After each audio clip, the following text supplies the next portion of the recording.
game a final tonight? I didn't see them.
Salute to my Blorange Tears fan. What it do? It's your man Subliminal 209, and this is Knicks After Party.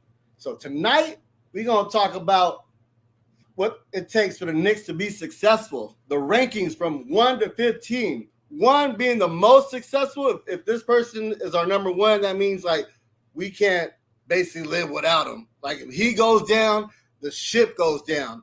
So for y'all, who's y'all number 1? And if y'all looking for my boy Cully Goat, man, he out there living the bachelor life, doing his thug thizzle, you know what I mean? He out there just living the best life, so he not going to be here tonight.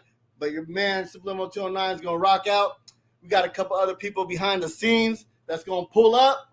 And if y'all like these shirts your boys rocking, these Adapt shirts, shout out to Tibbs, Adapt this year. Look me up on IG, Too Smooth Clothing _ TOO Smooth _ all right? Clothing _ check your boy out. So we got a couple people in the building right now. We got Geraldine McGyver, salute. We got JJ, salute. Ralph Diaz. We got Uncle Free in the building, the number 1 chief rocker in Knicks universe. What it do? And we got Coach, the one and only Coach. What is it? It's a pleasure, Coach. I got a chance to get on the panel with you. We gonna Yes, sir. Big fan of you, brother. What y'all think, man? Who's the most important Knick that to keep us afloat, to take us to the next level? I know I got my personal one that may not be everybody else's. He's not really the number 1 favorite in Knicks universe. A lot of people don't like him. I can tell you his stats. He's 20, 10, and 5. That may be it. That may give you a hint of who I'm thinking about. Yes, sir. So for me, it's Julius Randle. It's Juju. You know what I'm saying? Like, it's all him. People are game planning for him. Teams is game planning for him. You know what I'm saying? Like, he gets double teamed the most. You know, like, he got that 5 assists, leading the team as a power forward in assists. Yeah. And when Jalen Brunson comes to the team, he still averaged more assists than Jalen Brunson did last year. Bam! Yo, somebody got some air coming from somewhere. Is that man? I think it's me. My hold on, let me fix it. I lost my foam on the tip of my mic here, man. It blocks the wind. I don't know what happened to it. Okay. Yeah. Okay. I lowered the fan. Okay. Yeah, man. So we're gonna go around with everybody's 1s first, and then go to 2s and all that. How you want to do it, son? Keep it in order. All right. So my number 1. I do agree. That guy you said is very, very important. He's high on my list. But for this year, for this particular team, our number 1 chief rocker that's going to help your guy that you just picked and Uncle some other Freezy. important guys besides Uncle Freezy. He's 1A. This guy's 1JB. That is Jalen Brunson.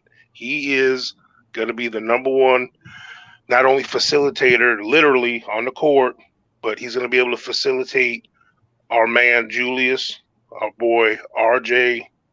He's going to help them become the level that they need to be for us to win. So that's why Jalen Brunson's importance. And if he goes down, we're just back to what we were last year again. All right, can I jump in real quick? And the reason why I don't feel like JB is going to be that effective is because he wasn't doing it last year. You know what I'm saying? He had Luka there. He had, he had a good roster there, and he basically was, I'm a scorer. I wasn't really looking for guys in their spots. So Right. why are we expecting him to change his game joining the Knicks? I mean, he's still going to get his buckets. You feel me? Like, he's still going to be that guy when we can't score and we need a bucket. Go, JB, go get us a bucket right quick. Or like when we need clutch free throws, because he is like an 80-some% free throw shooter. So when Julius Randle doesn't want to take those free throws at the end of the game, you could just let JB go to work. He could be our closer. But as far as like facilitating and being that leading assist, like, going from 4.8 to, what are you thinking, Coach? 7? Well, what I see with Jalen Brunson isn't the player he was when he was with Luka. It's the player he was without Luka. So when Luka wasn't on the court, the 17 games, not only just that nice little playoff stuff we saw, there were other games throughout their time playing together. His averages were way up. He was up around 7 or 8 on assists. He was up in the 20s with points per game. So to me, when you don't have a ball dominant, high usage guy, as far as who brings it up the court most of the time, and the offense goes through Luka. Now for us, Jalen Brunson is going to be that the offense goes through him kind of guy. Gotcha. So that's why I think he's going to have very similar numbers that he had when Luka wasn't there. Because to me, that Dallas team, talent-wise, I know it sounds crazy to say out loud. If you look position by position, man to man, like minus Luka, who's left there, like we match up with them roster for roster. So if Jalen Brunson had that kind of success with that group, I think he can have just as much or more individual success with our guys. So that's just my personal. Because those are the Mavericks. That's why Coach said the Mavericks. Yeah, exactly. they got our old roster. And who we got in the building? Salute to who we got. Who's G? What's up, Greeny? Okay, we got Strong Island. Big shout out to the best network in the land, Blorange Tears Network. You feel me? Shout out to Uncle Freezy. Shout out to Coach. Shout out to Subliminal. Woo! Hey, chat. Y'all already know how I'm rocking. Y'all know my energy when I come in here. Y'all better smash that like, subscribe, drop them comments. Y'all already know that like bells. Y'all already know how we rocking, baby. How y'all doing today, fellas? We Gucci. We got the party started now, though. We all yeah, good. Man. Yes, sir. Yeah, man. And so Paris Duggar, thank you for the generous contribution. Paris Duggar says Brunson got 2 college rings without Luka or stars. Bim. And so what I would say to that is that means the dude has what it takes in order to step his game up in big time moments. But to answer Subliminal's 209's question about that guy, I think that guy, the one guy that can turn this whole thing around based on everybody else performing to what they naturally do, is Cam Reddish. Right. And so the one thing you notice about Cam, that's a hot take, is Cam Reddish as an Atlanta Hawk was one player. Cam Reddish is a New York Knicks is another player. When you take a deep dive into analytics, like people are so quick to say that our young guys can't play, or people are also so quick, like if you point out a deficiency for one of our young guys, they dismiss it as you, the one being critical, as being a hater, right?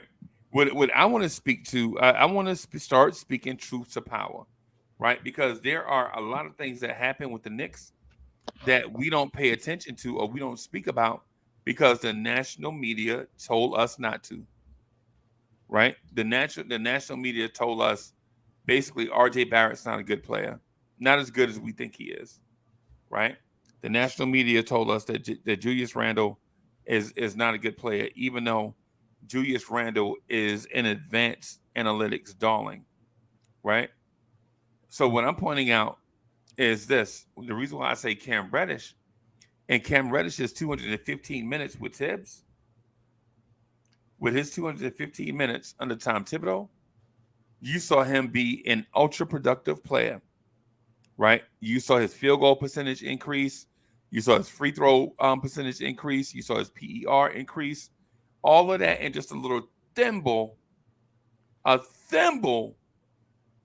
full of minutes with Tibbs, right? Now imagine a full offseason with Tibbs, a training camp with Tibbs, a preseason with Tibbs.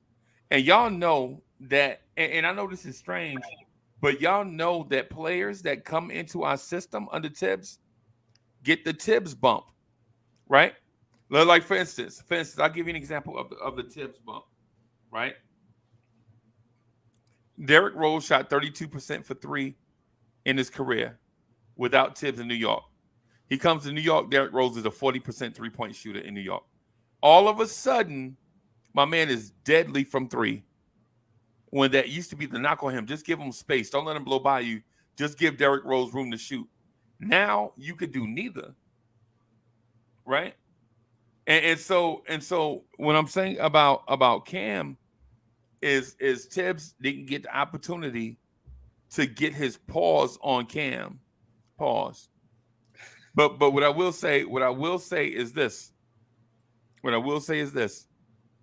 a full off season as a Knick, working out, doing all his stuff, I think Cam Reddish, if everybody else does what they normally do, like if everybody plays to what the back of their basketball card says, like Randle is 20 and 10, about 44% from the floor, about 35% from three. If everybody is their basic numbers, Cam Reddish is going to be the X factor that drives all of this over the top. That's why I put that up there. And I know that sounds like hyperbole. It sounds like I sound like a crazy Knicks fan grabbing at straws. But when you look at Cam look at Cam Reddish's numbers with Tom Thibodeau, and those numbers can speak for themselves. Let me read this from Paris Duggar real quick. Paris Duggar, thank you for the generous contribution. Paris Duggar says Marcus Smart was like 36 on that list, so trash it. Right. Paris Duggar, I agree with you, bro. Again, me and Paris Duggar are on the same page. Again, right? That list don't mean anything. Yo, don't be surprised that two of these kids will break out. Don't be surprised. I already know. I'm confident in one for sure.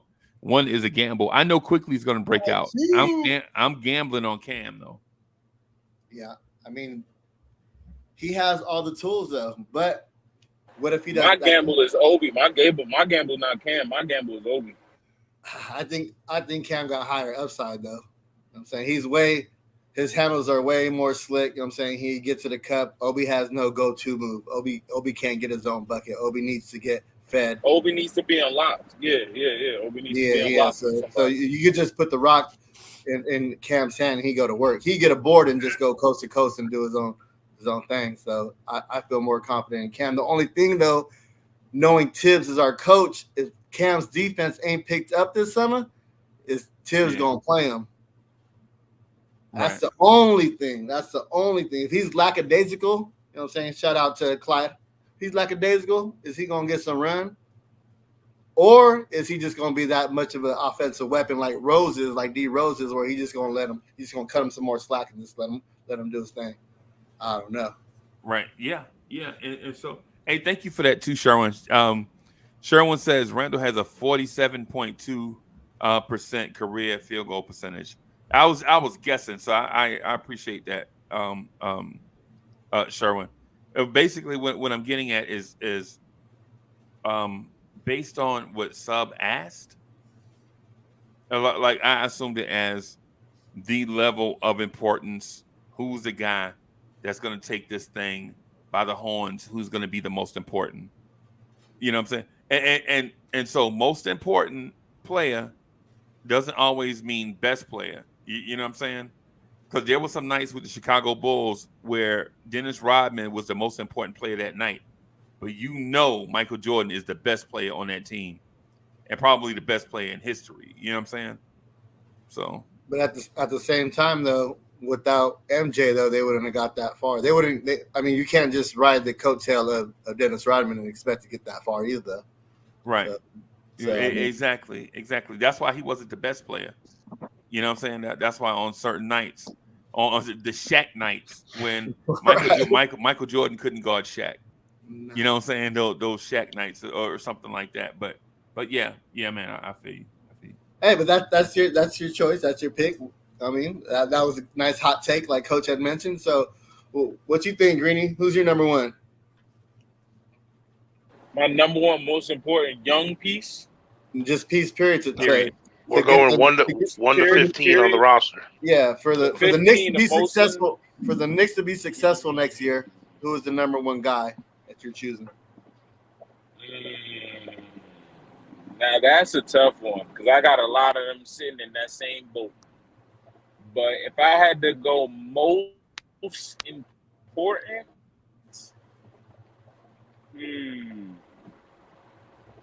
would have to be. Ooh, this is a tough one. This is tough because I want to say RJ, and the reason why I want to say RJ is because if RJ turns up, then the development of our team for the next years, we know where we're going. We know who we want to give the keys to.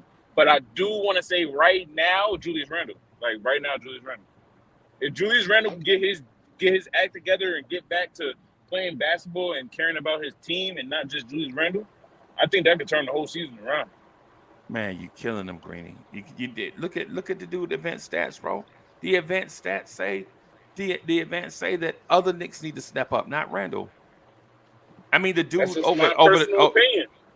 But the facts say that Julius Randle over the last 2 seasons is second in NBA in assists to the corners. So from the free throw line, assist to the corners is not helping the Knicks win. So that's what I'm saying. Like that's how does an assist not help you win? I'm saying that what you're saying, them facts that you stating, they did not help the Knicks win last season. Julius Randle being second in assists to the corners the Knicks aren't hitting corner threes. So what does that like? But Greeny, listen to what I said. You take what I said out of context. I didn't say passes to the corner. I said assists to the corner. An assist is the pass that leads to a made basket. So Julius Randle assisting means the person he passed it to made the shot. How does that not help you win a game? It didn't translate. We had more losses than wins. So how did it get us the win? Because it's his mentality. Because they should have made more. No, he breaks down in key moments. You know what I'm saying? When we're trying to make a run, like he messes that part up. You know what I'm saying? When we're trying to take a lead, he messes that part up mentally by letting other people take him out of his game. That's the only part that Julius needs to fix this. All right, so based on what you just said, doing some yoga, some meditating. But listen, based on what you just said, name a player not named RJ Barrett that hit a game winner the last 2 seasons.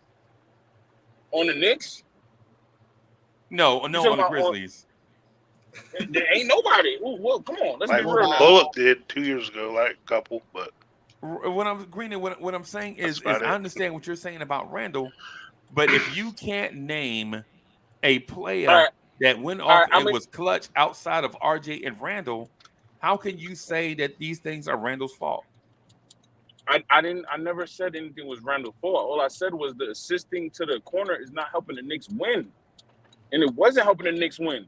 And my thing is, and then y'all try to say that the way he act affected the season. If Julius Randle was not acting the way he was acting, the Knicks probably would have been way better than what they were. So that's why I say Julius Randle is one of the most important parts of the team. If he wasn't acting the way he wasn't, we wouldn't even be talking about Julius Randle the way we are. I disagree. The only thing, like I agree with parts of that, but the thing that I disagree about is Randle. Besides being a little more efficient and behaving better, what else could he do as far as production? That's what I'm saying. And that's what I'm tapped saying out. But so what I'm saying is, when you look at what Randle produced, you got to understand something. Randle, we're not a 37-win team. If Randle didn't do what he Without did, Randle, we win in 15 Tell him, games. coach. we're like a 20. We're like a listen, 20-win I team, agree. bro. Hey, listen, So- I don't want y'all to think I'm So bashing Julius he's Randle. I only never good bashed enough him. to carry a team to 37 wins, which not many guys in the NBA can carry a team to 37 wins. I mean, I'm not, and I'm not saying it's a positive thing now. I'm not saying, oh, I'm settling for that, but it could have been a lot worse, a lot worse. The fact that we were somewhat competitive and that close to the play-in, considering the dumpster fire we had in the backcourt. Yeah. I mean, and another reason why I say Julius Randle is one of the most important pieces is because if our starters was coming in the game and y'all saying Julius Randle is performing so well like he did and he got his 37 win, why did our bench have to come in and make up for the slack that our starters wasn't producing? Okay, let me say this to that, bro. Do you know what your bench is, what your backcourt off the bench shooting percentage is? I mean, I don't know what their the shooter's backcourt- percentage is, but we know from watching the game that they Horrible. brought us back in the game plenty of time, whether they were shooting bad or not. But the name of the game is to put the ball in the basket. The name of the game is to win. Forget putting the ball in the basket. I want to win. Oh, yeah, this sounds like Julius Randle slander, bro. How am I bashing Julius Randle? He's not bashing Julius. You know what I'm saying? How did I no, but what I'm saying, what I think, I'm not saying you misunderstood like the question or whatever, but I think Subliminal was trying to say like if who is going to be the most integral to play above what we've had from them before. Like always be asking them hard questions. Who's going to take it their game to the next level? That's going to help us get to the next level. Like the next level for Randle. I mean, if he goes up to another level, he's going to be a superstar. I mean, in the NBA. Like if he goes up a higher level than he is, yeah. That's what we need on our team. We need a superstar level player. Right. That's Randall's fault. That's Randall's fault also. I didn't say it was Randall's fault. I didn't say it was his fault. I didn't say it was Randall's fault because he's not a superstar. All I said is that he will take us to the next level. Wait, didn't Sub say Randle too? You didn't bash Sub for saying Randle this much. And I'm not bashing Randle. I'm just giving my personal opinion on what I think. No, I was talking to you feel me? Like it's just my personal opinion. Like I don't want y'all to thinking like, you feel me? Like it's just my personal opinion. Because if you really wanted to be asked, I'm gonna say Cam Reddish all day. But I know that Cam Reddish is not gonna Cam Reddish averaging 17 or 15 points is not taking the Knicks to another level. He's gonna have to go crazy. You feel me? Right. That's why I said Julius Randle. Because if Julius Randle get to superstar level, then the Knicks is a whole different team now. We're a whole different team now. Yeah. I don't disagree with that part, but I just like I said, I think the addition of a point guard that is competent and does his part is what's going to make Randle that. That's why I said Brunson, and I got a guy in my top 5. That's the next important part to that. Speaking the same thing. So we'll get to that in a second. Well, since we're talking about Jalen right now, that's who I'm going with as my number 2. You know what I'm saying? He was the first free agent we picked up. You know what I'm saying? Got paid $104 million. You know what I'm saying? He's going to be here for 4 years. Mm-hmm. I mean, like Paris Juggerhead mentioned, you know what I'm saying? Just a winner, you know what I'm saying? Just a winner in college, winner wherever he goes, good work ethic. I mean, he doesn't care about being undersized, all heart, just always been overlooked, got a chip on his shoulder. He got that grit. He just screams New York, you know what I'm saying? Like he ready for the spotlight. He ready to take his to the next level, his game to the next level. So yeah, I'm hype about that. But at the same time though, like I don't really want to put too much expectations on him as far as like carrying the team. That's why I don't put him as the number 1. Mm-hmm. But yeah, we gonna need him to help facilitate. We gonna need him to get those got some lobs to Mitch again because we kind of went away from that, and not letting Mitch get those easy buckets. Mitch wants to be involved in the offense. He's not getting those looks, so I feel like he's deadly in the pick and roll. We all know that. Like he's he's one of the top guards or top players as far as running the high pick and roll. And with Mitchell Robinson right there, right next to him, it's going to be easy buckets all day. So, yeah, because there's a lot of point guards in the NBA that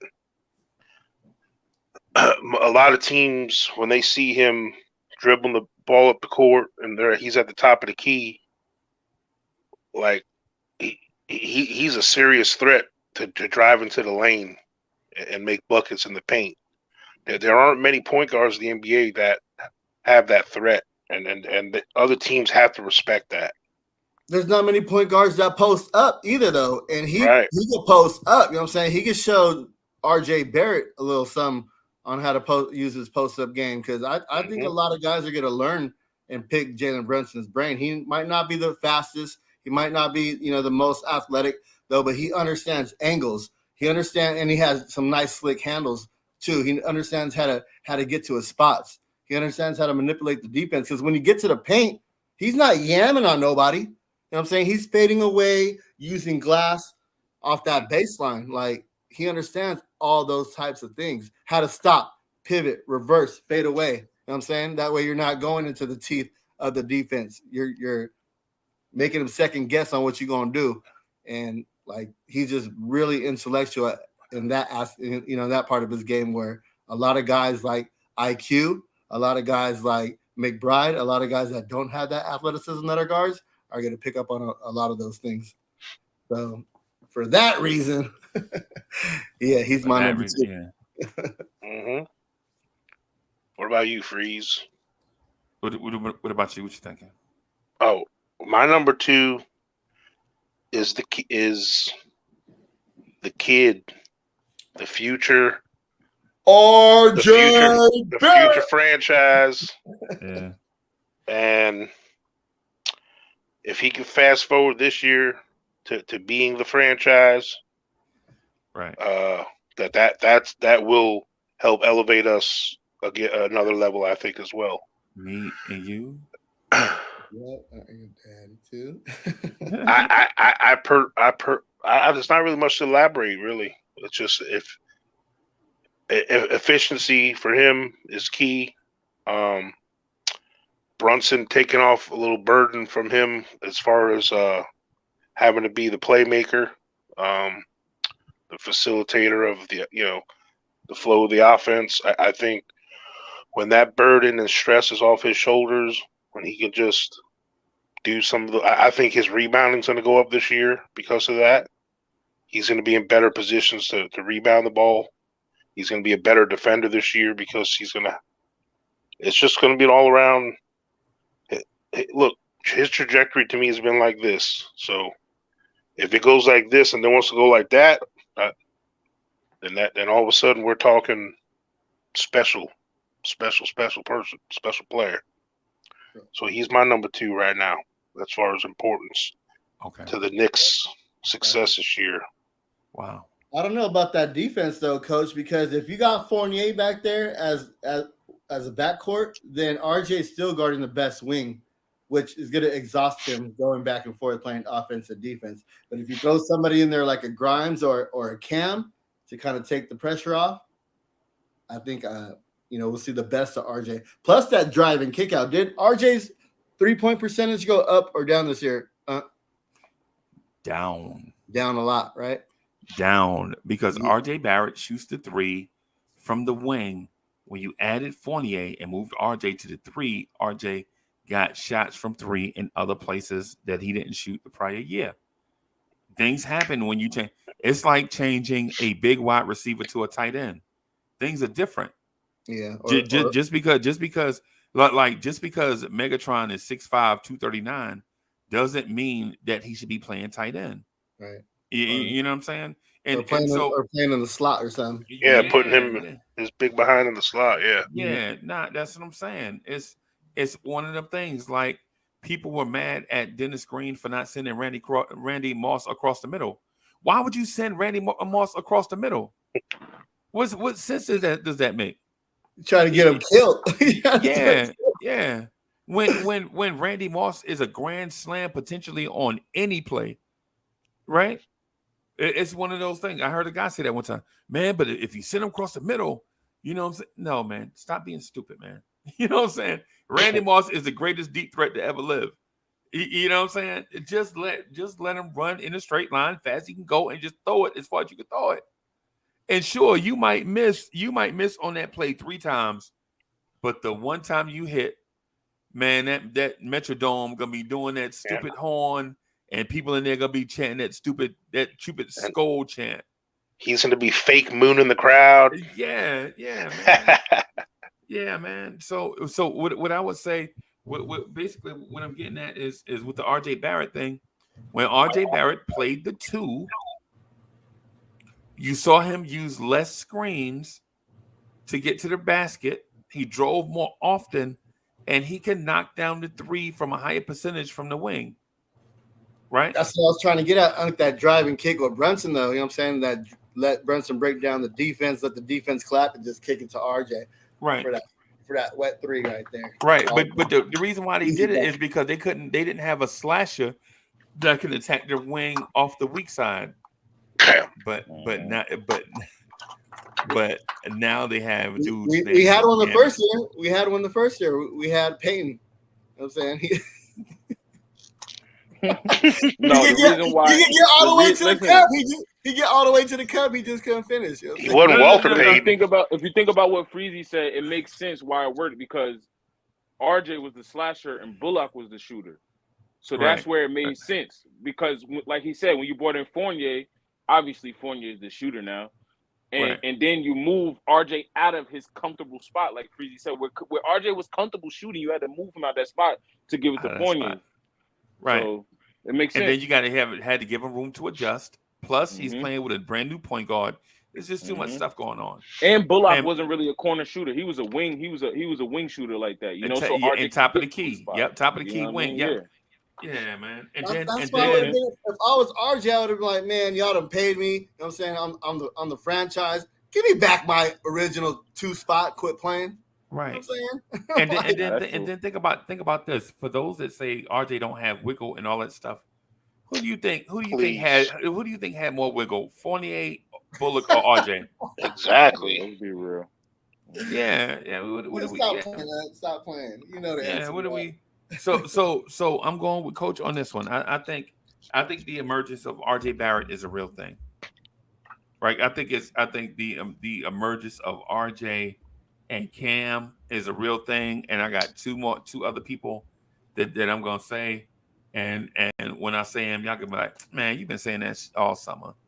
You know what I'm saying? So my person probably gonna be that same way too. Is it Trevor Keels, huh? Is it Trevor Keels? Trevor Keels. Oh, listen, I'm with that. You know, I'm a Dookie too. Yeah, man. I want all my Duke brothers to succeed. You know, that's we not New York Duke right now anyway. Yeah, I think the dude is gonna be. I think the dude is gonna be Gary Trent eventually. You know what school Gary Trent Jr. went to, right? Yeah. You know what school Gary Trent Jr. went to, right? Nah.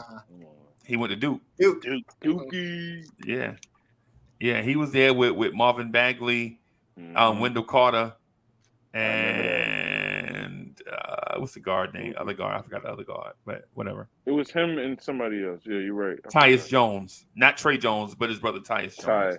Tyus. Yeah. Was Tyus. I can see like Trevor Keels' style of play being like a Mr. Big Shot.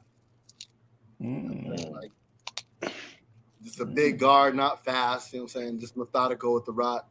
He just needs to slow the game down and figure out his spots. Tyreek Evans. Yeah. I think I see more of a Deion Waiters. That's a good one. Yeah. I hate Nick Chubb. Hey. I hate Nick Chubb. He didn't even do that. He was all right. Oh shit. Oh my god. He was all right, bro. He was all right. What about you, Greeny? Who's your number 2? Yeah, he got. Oh, my number 2.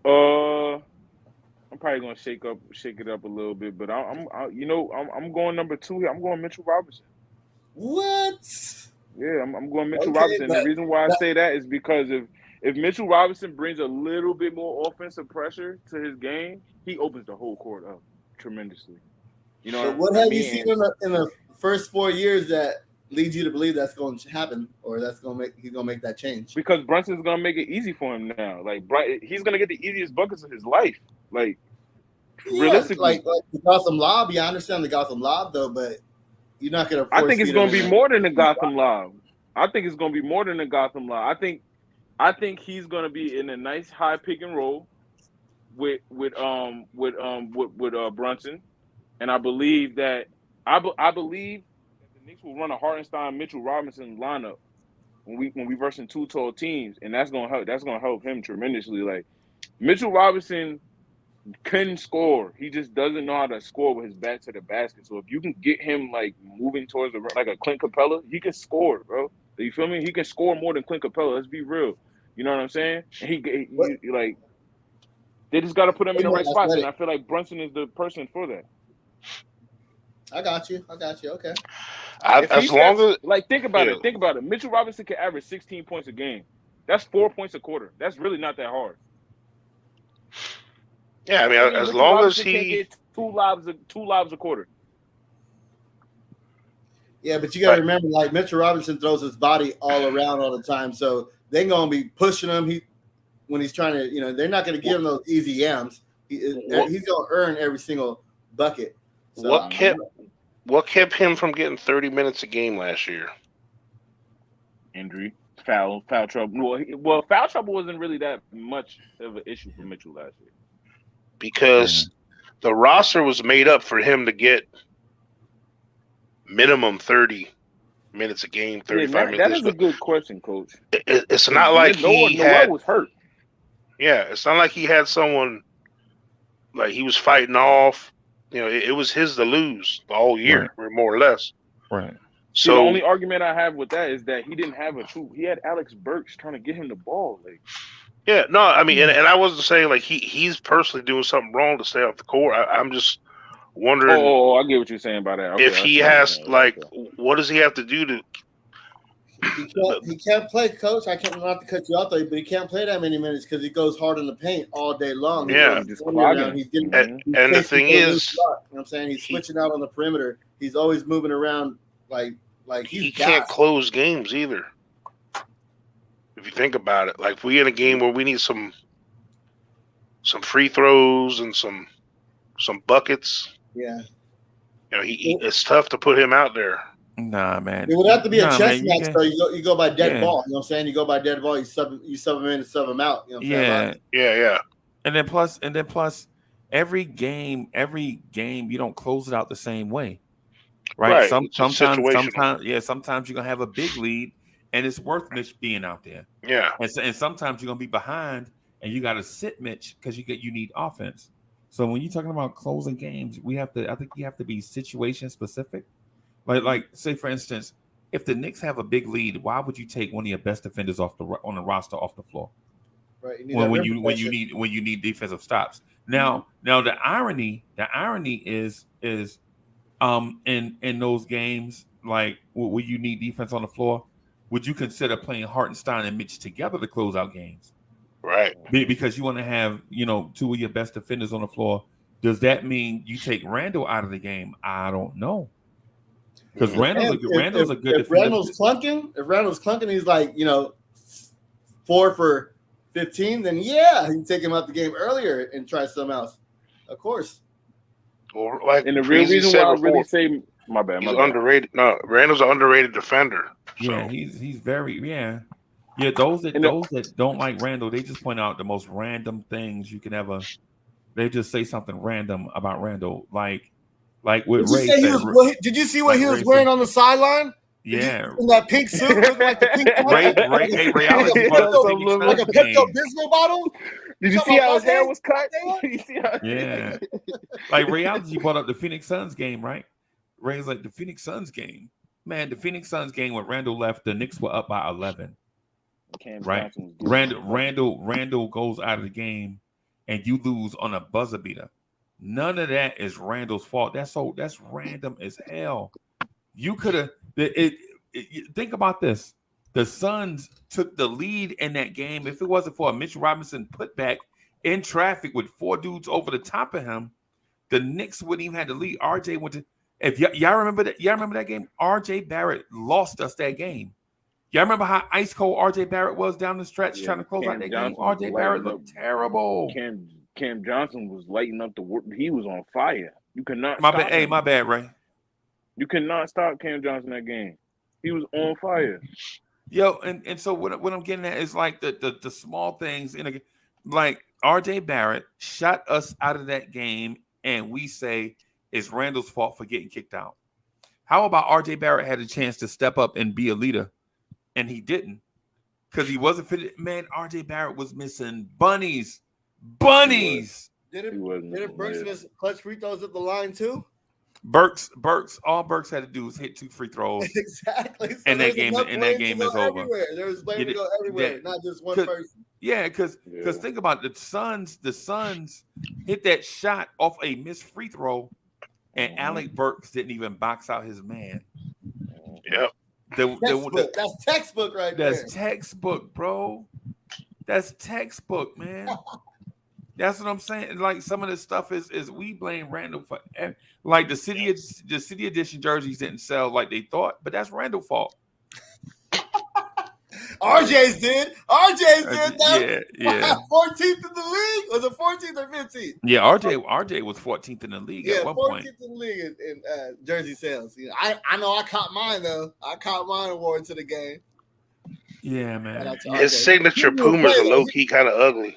Yeah, you saw. I'm copping them. I'm still copping them. Which ones? The new ones? Them Barrett ones. I'm copping the Maple Mambas.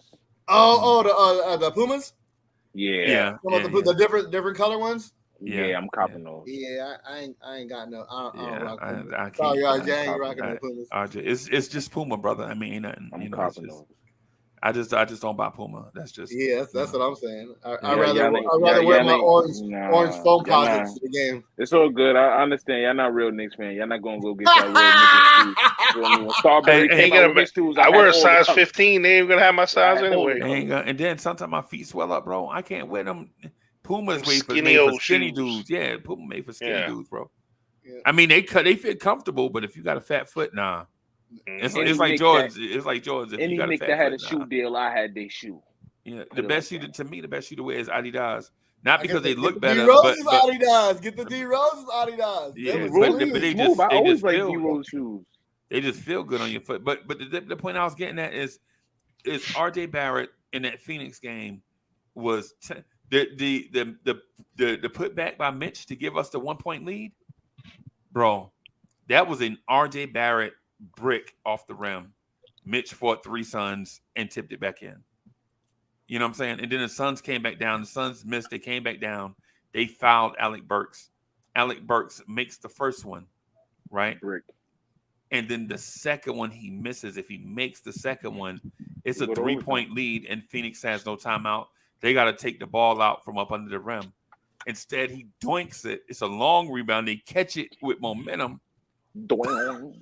and the rest is history. But we blame Randle for that. I was doing a show. Cats was losing their mind because Randle got kicked out at the end of the third quarter. That means you had a whole quarter to win the game. Right. Had a whole quarter to win the game. And they blaming Randle, bro. I mean, come on, man. It's crazy.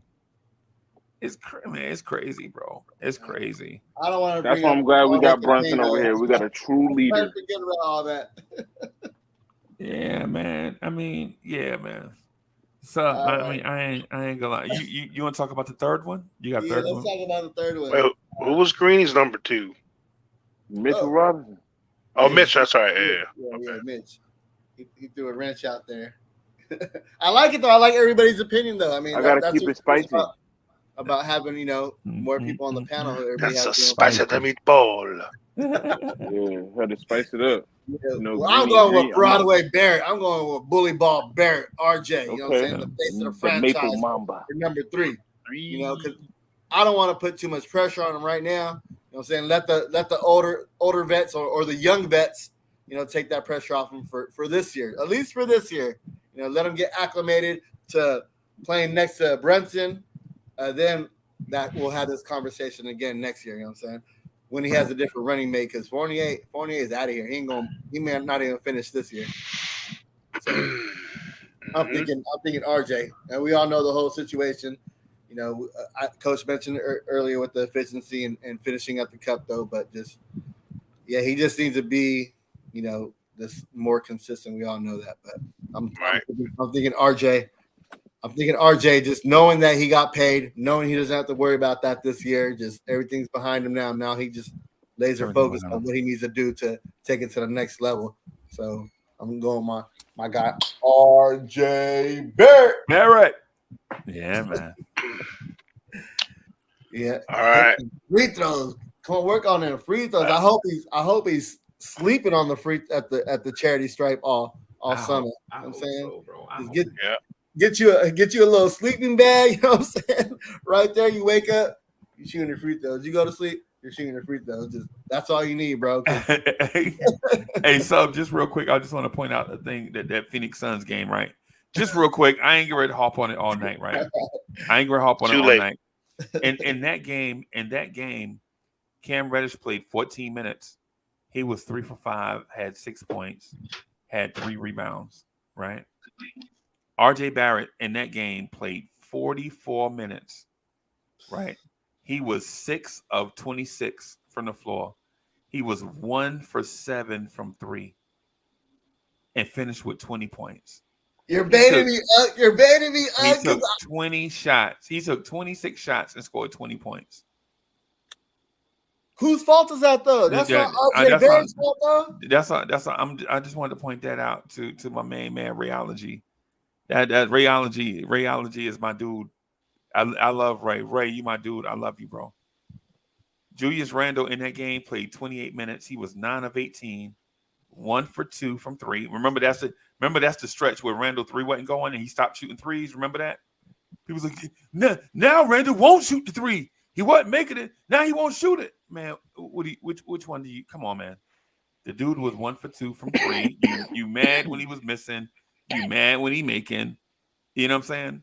Randle in 28 minutes had 4 assists, 7 rebounds. He took 18 shots. He left that game with 25 points. He played 28 minutes, took 18 shots, scored 25 points. RJ Barrett played 44 minutes. He was 6 of 26, 1 for 7 from 3. All right, stop repeating that, man. Points. I don't want to hear that no more. What I'm saying, what I'm saying. You'll say that, but you ain't gonna tell how RJ Barrett had the most 30-point games over Julius too. No. That's not no. That's the opposite of what I'm saying. What I'm saying is based on this list, we know RJ Barrett has room for growth. Yes, and we want RJ. Yo, Greeny is all over me. Greeny,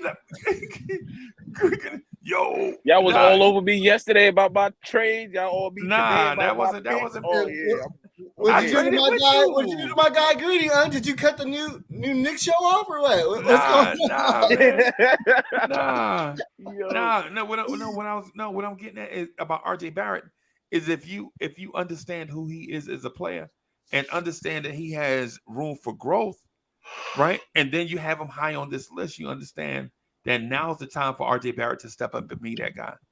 And he had chances last year to do it, and he did it in some stretches, and he didn't do it in other stretches. Like that Lakers game, the Saturday night game on ABC.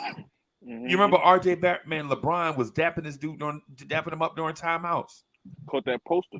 Yeah, y'all remember that? You remember he dunked on. I think we lost that game though. Right? Yeah, we lost it in overtime, but that wasn't RJ's fault. That hurt.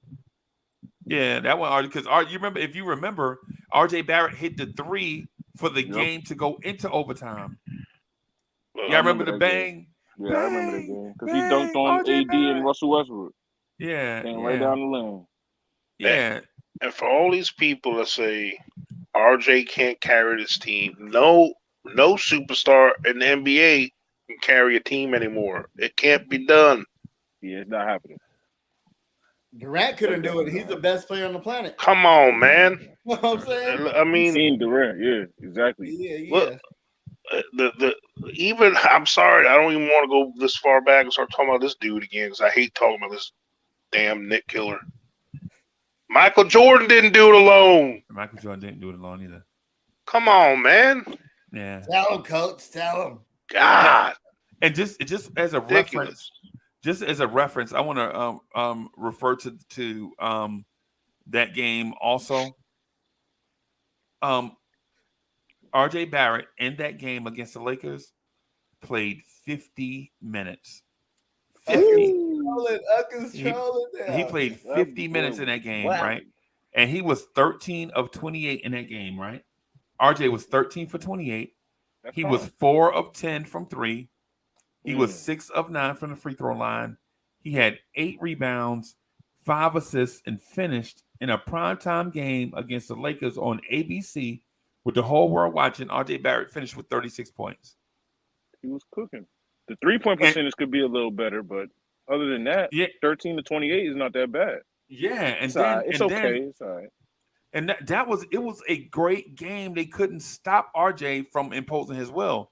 That's what I'm saying about the difference between, like, when we talk about RJ, like, if you say one thing that is deemed to be negative about RJ, people assume that you're an RJ hater. That's not what I'm saying. What I'm saying is RJ Barrett is a very young player based on a question that Subliminal 209 as at the beginning of the show, when you talk about impact and how you rate them. I think me and Coach are I'm not tooting our own horns, right? Coach toot his own horn, I toot my own horn, right? What I'm getting at is if you just go by the games that were played and not have convenient memory, if you just don't go by what the national media tell you and then go by what you saw, you understand that RJ Barrett is a talented player that could take this thing to the next level. But there were too many stretches last year when RJ should have facilitated and he shot, right? And then there were too many games last year where RJ Barrett hit a couple threes early on and didn't keep shooting threes. Y'all remember these games? Y'all remember the Boston Celtic game? RJ Barrett hit a couple of threes, and then the offense go away from RJ Barrett when he's hot shooting the three. And you like, well, when Fournier is shooting the three, he can shoot it. He got the ultimate green light. Heat check. Yeah, heat check. Yeah. And RJ Barrett get hot shooting the three. All of a sudden, RJ Barrett don't shoot another three for like 27 real life minutes. You know what I'm saying? It'll be happening though. I mean, it'll be like 13 solid playing time minutes. You're not lying about it. It's almost like there'll be stretches where he's hot and then he don't even get the rock for it. Man. Like, but what you know what I will say if you give a 21-year-old too much responsibility in real life? You're They're gonna burn it down. They're gonna burn it down. He was being 21 sometimes. You know what I'm saying? Hey, I'm not making an excuse for him, but come on. You know, he was being a 21-year-old a couple of times. And he has something to prove too, though, because he's like, Julius is a 1A. I could be a 1B. I'm right there with him. You know what I'm saying? Like, I gotta put these shots up too. I gotta get my attempts. So he was kind of and he said he gonna average 20. He said he's like, hey, I put that out there. I'm cutting it close. I better put up some questionable shots. Hey coach, let me make you laugh. I'm gonna make you laugh too in this thing. In that same game, right? In that same game, Nerlens Noel played 23 minutes. This Lakers game, right? Julius Randle takes LeBron off the dribble. AD slams up front. Randle kicks it out to the corner to guess who? Nerlens Noel. Nerlens Noel, and the ball goes straight between his legs out of bounds.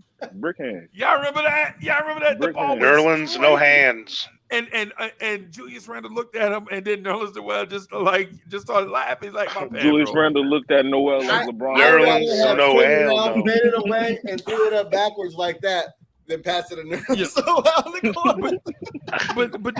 But the point I'm getting at too is for one, why is Nerlens Noel in the corner spotted up for 3? Why? Right? Why is it? And the second thing is, why did Randle pass that ball to him in the corner? Knowing damn well he can't even catch oops. He can't. He ain't gonna shoot it or dribble, let alone catch it. You know what I'm saying? But the thing is, Julius Randle, everybody lived the life of their tendency right there. Julius Randle see a dude open in the corner, he kick it out without even thinking. And the dude over there with no hands let the ball go between his legs because he can't catch. So all the tendencies played themselves out right then. But that's Noel didn't catch it, and Randle passed it unselfishly to the corner. Know your personality. That's the part we're talking about. Him not having high IQ. Like you got to know your personality. You got to know who's out there. You got to know what they're able to do.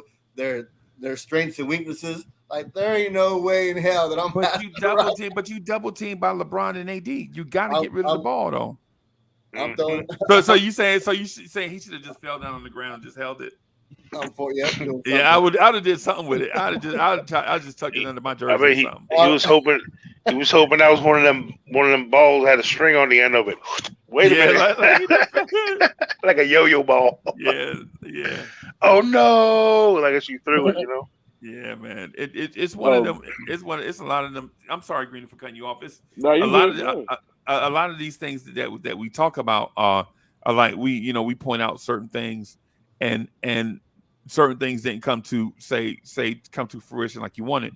Here's the thing. Here's the thing that bothered me the most, right? In that game, right? Trevor Ariza in that game played 35 minutes. Guess who did not play that game? Cam Reddish. Yeah. Wow. Cam Reddish played 0 minutes in that game, right? When Anthony Davis played center for most of the game. DeAndre Jordan only played 3 minutes, right? Wow. So if you're going small with Anthony Davis and Randle is a Anthony Davis killer, why not play Cam and Obi in that game? Are we talking about Tibbs rotations? Yes, that's exactly what I'm talking about right there in that case. That's it.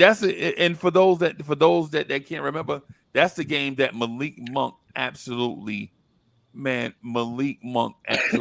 torched our guards. Torched them. And people are gonna say, well, if Grimes would have played, man, Malik Monk torched Grimes too. We not even go there. He torched RJ.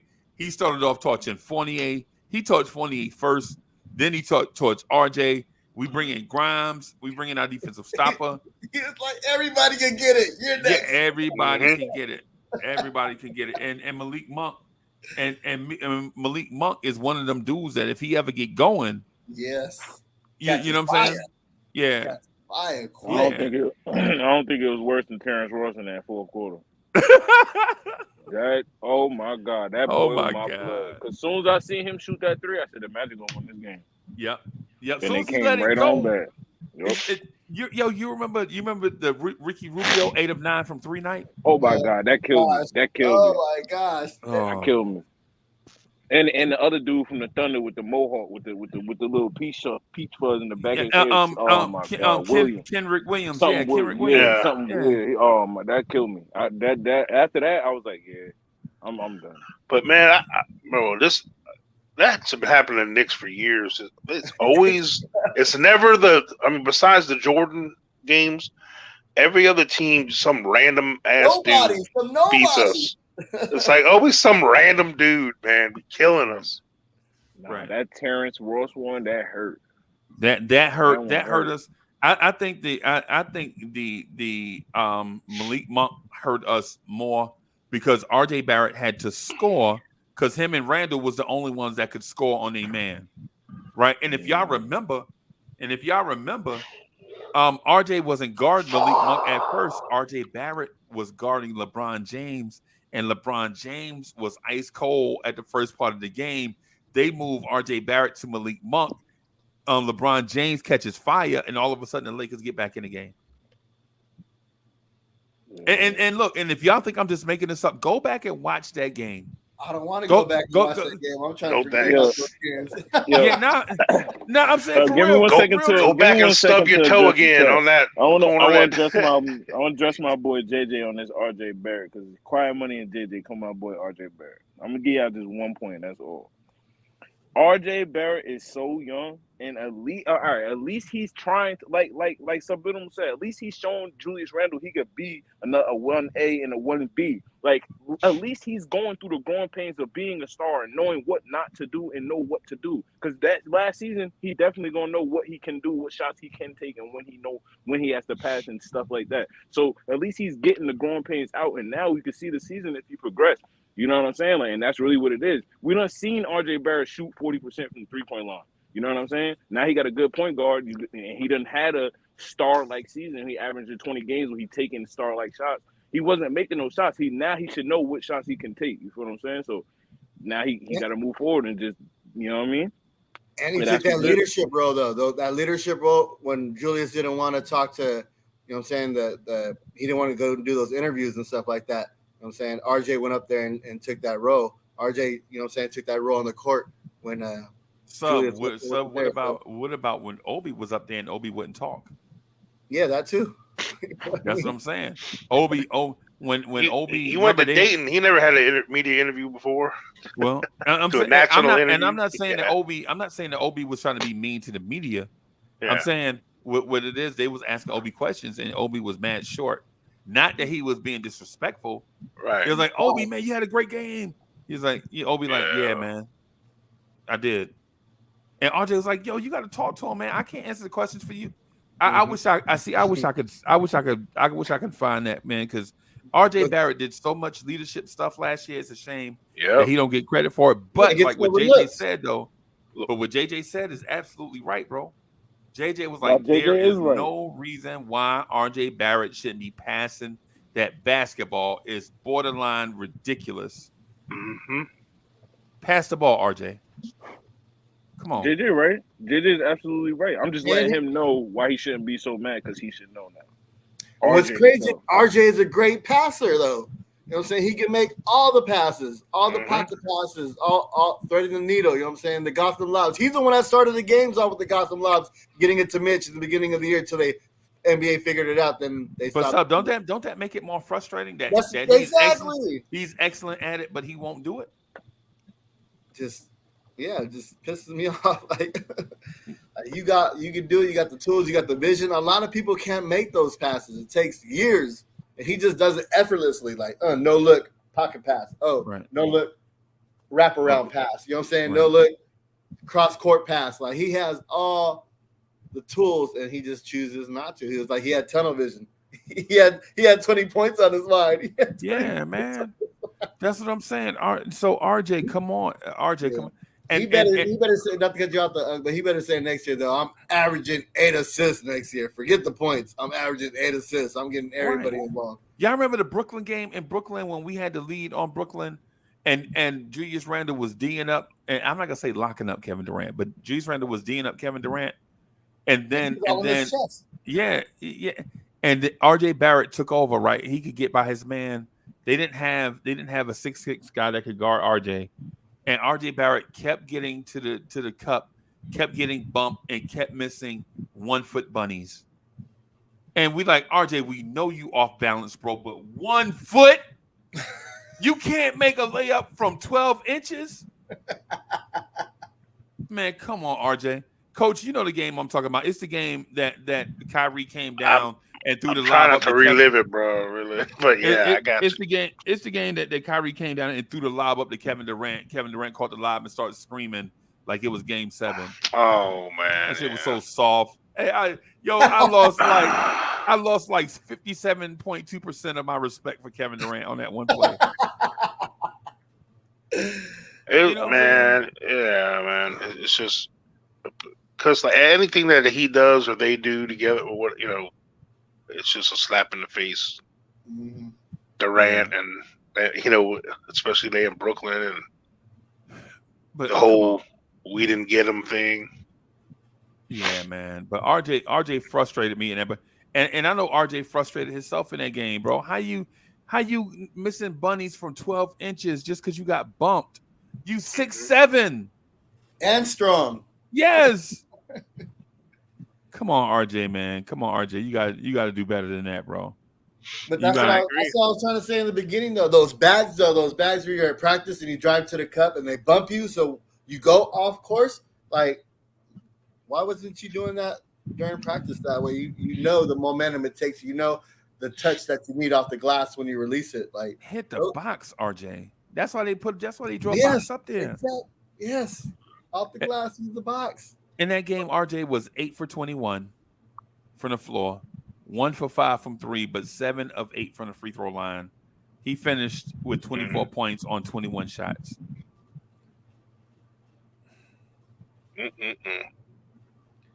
And Cam Reddish didn't play in that game. He didn't play in a lot of games. He didn't play in a lot of games, bro. That's what upset me because when he went out there, he showed something in a limited time in that limited role. He was out there doing something, whether it's grabbing boards or getting 4 points. Like we know he ain't afraid to shoot. We know he ain't afraid to get to the cup. Coach, you didn't ask me what Julius Randle's stat line was. You want to hear it? Randle played 37 minutes. He was 9 of 17 from the floor, 3 from 7 for 3, 5 of 6 from the free throw line. He finished that game with 26 points. That's a complete. That's what we need from that. That's why, and Greeny. That's why, and it's not knocking or getting back to your dogging you for Randle being the number one. Like how much more could he step up? Like granted he had some letdown moments, but we need everyone else to step up to his level. Yeah, you know what I'm saying? Yeah. When he's down and out, someone else needs to pick up the slack. You know what I'm saying? Right. Yeah. You can't do it all for the whole 48 minutes. You know what I'm saying? Yeah. I'm not saying he was the savior. The savior of a 37-win season. But in essence, yeah, it kind of was. Yeah. If he didn't, I mean, there's only so many good decisions he could have made, or alternate decisions he could have made that could have produced more wins. You know what I'm saying? I don't think he was a lot more responsible for games we won than he was for games we lost. I'll put it that way. Right. And that's what I was trying to get at, Coach, is like who's the most important player as far as keeping the team afloat. You know what I'm saying? If this person goes down, does the ship go down? If this captain goes down, does the ship go down? That's what I was kind of trying to get at. Well, I don't think we have that problem this year. I think we have an insurance team. Okay. We have insurance all over the board. And since you reminded me of that, we have guys right now that we don't have playing time for, so that's insurance. So you're saying you're okay with Julius Randle going down and Obi Toppin being the starter? Bro, I have no problem with that because then it's going to be a rotation. You can maybe you put Hartenstein there, not Obi. You know what I'm saying? Maybe you slide Hartenstein there, or maybe you put Cam there and see if he you can do. I don't know what you want to do. Cam at the 4. He's already. I don't know. He's already super injury prone. I would probably go Hartenstein at the 4 before I go Cam at the 4. Definitely. Okay. Before I do anything, but then you're gonna have to adjust something there if Julius go down, because he's the only really true 4. I would like to go Obi starting, but you got Hartenstein there. You know what I'm saying? Hartenstein can shoot. And that brings me to my number 3. That for that reason, that's how important Randle is, because his value over his replacement is higher than everybody's. Right. Because Randle could go to any other team and basically start. Yeah. So, I don't even want to say this out loud, but God forbid something happens to Brunson. Rose can do what he always does, save the day for a little while, and then hopefully IQ can help out in that regard too more this year. And that's who my number 4 is. My number 4 is D Rose. You know what I'm saying? Like a healthy D Rose. Oh, that second unit is bananas. We talking about the fast pace. We talking about Rose breaking down the defense, kicking out to IQ for trays. We talking about D Rose getting his own bucket. We talking about D Rose finding Obi on the leak outs, on the oops. Like he is the X factor with the unit. That's why we talked about it last year. Oh, that second unit looks great. With better than the first unit. It's because they're fast paced and they kind of just gelled together. D Rose kind of made that happen, and when he went down, I was like, Yeah. And the thing is, D Rose, since he's been a Knick both times, he hasn't been able to do the role we brought him in to do. Right. He hasn't been able to embrace that second unit off the bench, leader, because we've had to throw him in the fire because of people falling off, not being who they were supposed to be, and injuries. We had to count on him more than we were supposed to count on him. Right. Now that's not Derrick Rose's fault. nah. You know what I'm saying? Now, like Derrick Rose, he's a dog. He's a baller. He's not gonna say I can't do it, coach. He's one of them guys he's willing to end his career on the court. He's willing to die to win and play. Now, that's how I feel his mindset is. He's of that cloth. You know what I mean? Right. He puts his health and well-being on the line. And there's hundreds of players that have retired for less than what he still plays. You know what I'm saying? Like, Right. Yeah, but as a coach though, you know this, coach. You got to look out for your players though, because players want to play. Players will play hurt, you know what I'm saying? Players, they don't give a F. They just want to go out there and just give it all they got. You as a coach, you got to limit their minutes. You know what I'm saying? Limit their role. Yeah. You know what I'm saying? Keep them fresh. Yeah. Well, it's that thing that boxing coaches go through this. Sometimes you got to save these guys from themselves. You know what I mean? Right. And some of these guys, and Rose is kind of one of them guys. Rose ain't gonna say no.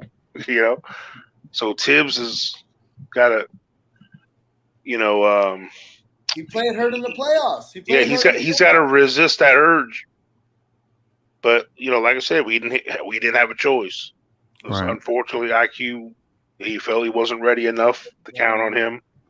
And whether we like it or not, that but JB's durable though. Front office Rose had the mindset of we try to go to the playoffs, and when Tibbs has that mindset too, he's not thinking IQ's taking us to playoffs. Rose can, I'm not saying that's right or the most popular thing to do with the fans, but if he didn't get hurt, we might be having a different conversation today.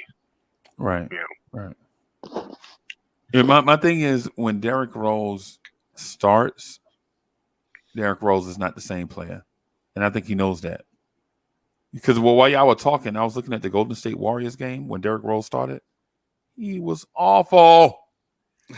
Awful. He's not a starter, man. You're playing against starters too, though. So you got to elevate your game to the next level going against starters. When you're playing against the second unit, like you can just play at your own pace. The flow of the game. What I'm saying though is Steph Curry a great defender? No, he wouldn't even guard Rose. He'd be guarding Fournier. Okay, let me. I'm gonna look at the line in that game. So in that game, all right. No matter who you name, it's gonna be win. So no matter who you name, no matter what guard, Derrick Rose was 5 for 13. Alec Burks was 4 for 15. Evan Fournier was 1 for 5. No matter what guard you name, no matter who Steph Curry guarded, everybody was trash. You know who wasn't trash in that game? RJ Barrett was hurt, remember? Oh, okay. RJ Barrett missed that game. It's a series of games. Oh, yeah. We won that. Didn't we win that game? No, we lost. We hung around, but we lost late. We won one of the Golden State Warriors games. I think Cam Reddish was good that game too. You know what? My bad. I think we had the lead at halftime, and then we came out in the third quarter. It was trash. Yeah, I remember that game. We had a trash third quarter. Because anybody remember that third quarter? That third quarter thing? Yeah, I remember that third quarter thing. We used to come out of the locker room, and everybody was trash. But Sub, what I'm getting at is in that game, Julius Randle is being guarded by Draymond Green, and I'm gonna just where's Randle numbers at? Randle was 10 of 21, 5 of 8 from 3, 6 for 6 from the free throw line, 7 rebounds, 3 assists, 2 steals for 31 points. So he took 21 shots and scored 31 points. But people are talking about Randle's mindset, right? We talking about Randle's mindset? Come on, bro. Well, what I'm saying is, yeah, what I'm getting at ultimately, y'all, is not even that. What I'm saying is this is not a referendum for Randle. I'm not trying to make Julius Randle be the president. I'm saying that basketball is a 5-man game. 5 dudes at a time on the floor at a time versus a team with 5 other dudes on the floor. And other people got to step their game up. How we saying like Randle's mental state is frustrating when Quentin Grimes averaged 3 points a game after the All-Star break. Terrible. You got to look at his defense. That push is terrible. He was hurt. Come on, man. I don't care. I don't care. Name the best defender ever. Yeah. Hey, coach. And so this is the thing that I say about Grimes. When I say that about Grimes, but when I say that about Cam, people say Cam got a low motor. Yeah. So one dude does this. One dude does it. He was hurt, and he was hurt. Greeny, he was hurt. Yeah, he was hurt. He shouldn't even been playing. Yeah, exactly. But he wanted to play. Low motor. But Cam Reddish was also hurt, going through the same thing as Grimes, and people say, "Well, Cam got a low motor." He'll run all y'all to death. It's a double standard. Yeah, it's the double standard. And then, as a matter of fact, Cam Reddish played the best basketball of his career, and he got cut off. Oh, yeah. The PER says that. There you are. The player efficiency rating says that Cam Reddish was a 10 under Tibbs. He was a 12. You want him to be a 15, but he never got the chance to do it because when he got hurt on a hustle play. Mm-hmm. And I think Cam can do it. I ain't gonna lie. Yeah. I think Cam's guilty of the same thing that other people get guilty of on other teams. They get caught up in a situation where it just wasn't the right situation. Then they were given a certain amount of minutes to try to prove what they could do. And sometimes you get in your own head, man, and you just try to do too much too fast. Coach, should you love him any less though? No. And the reason why I asked Coach that, should you love him any less? The reason why I asked that specifically to Knicks fans is, should you love an out-of-towner? They're two different players though. You know what I'm saying?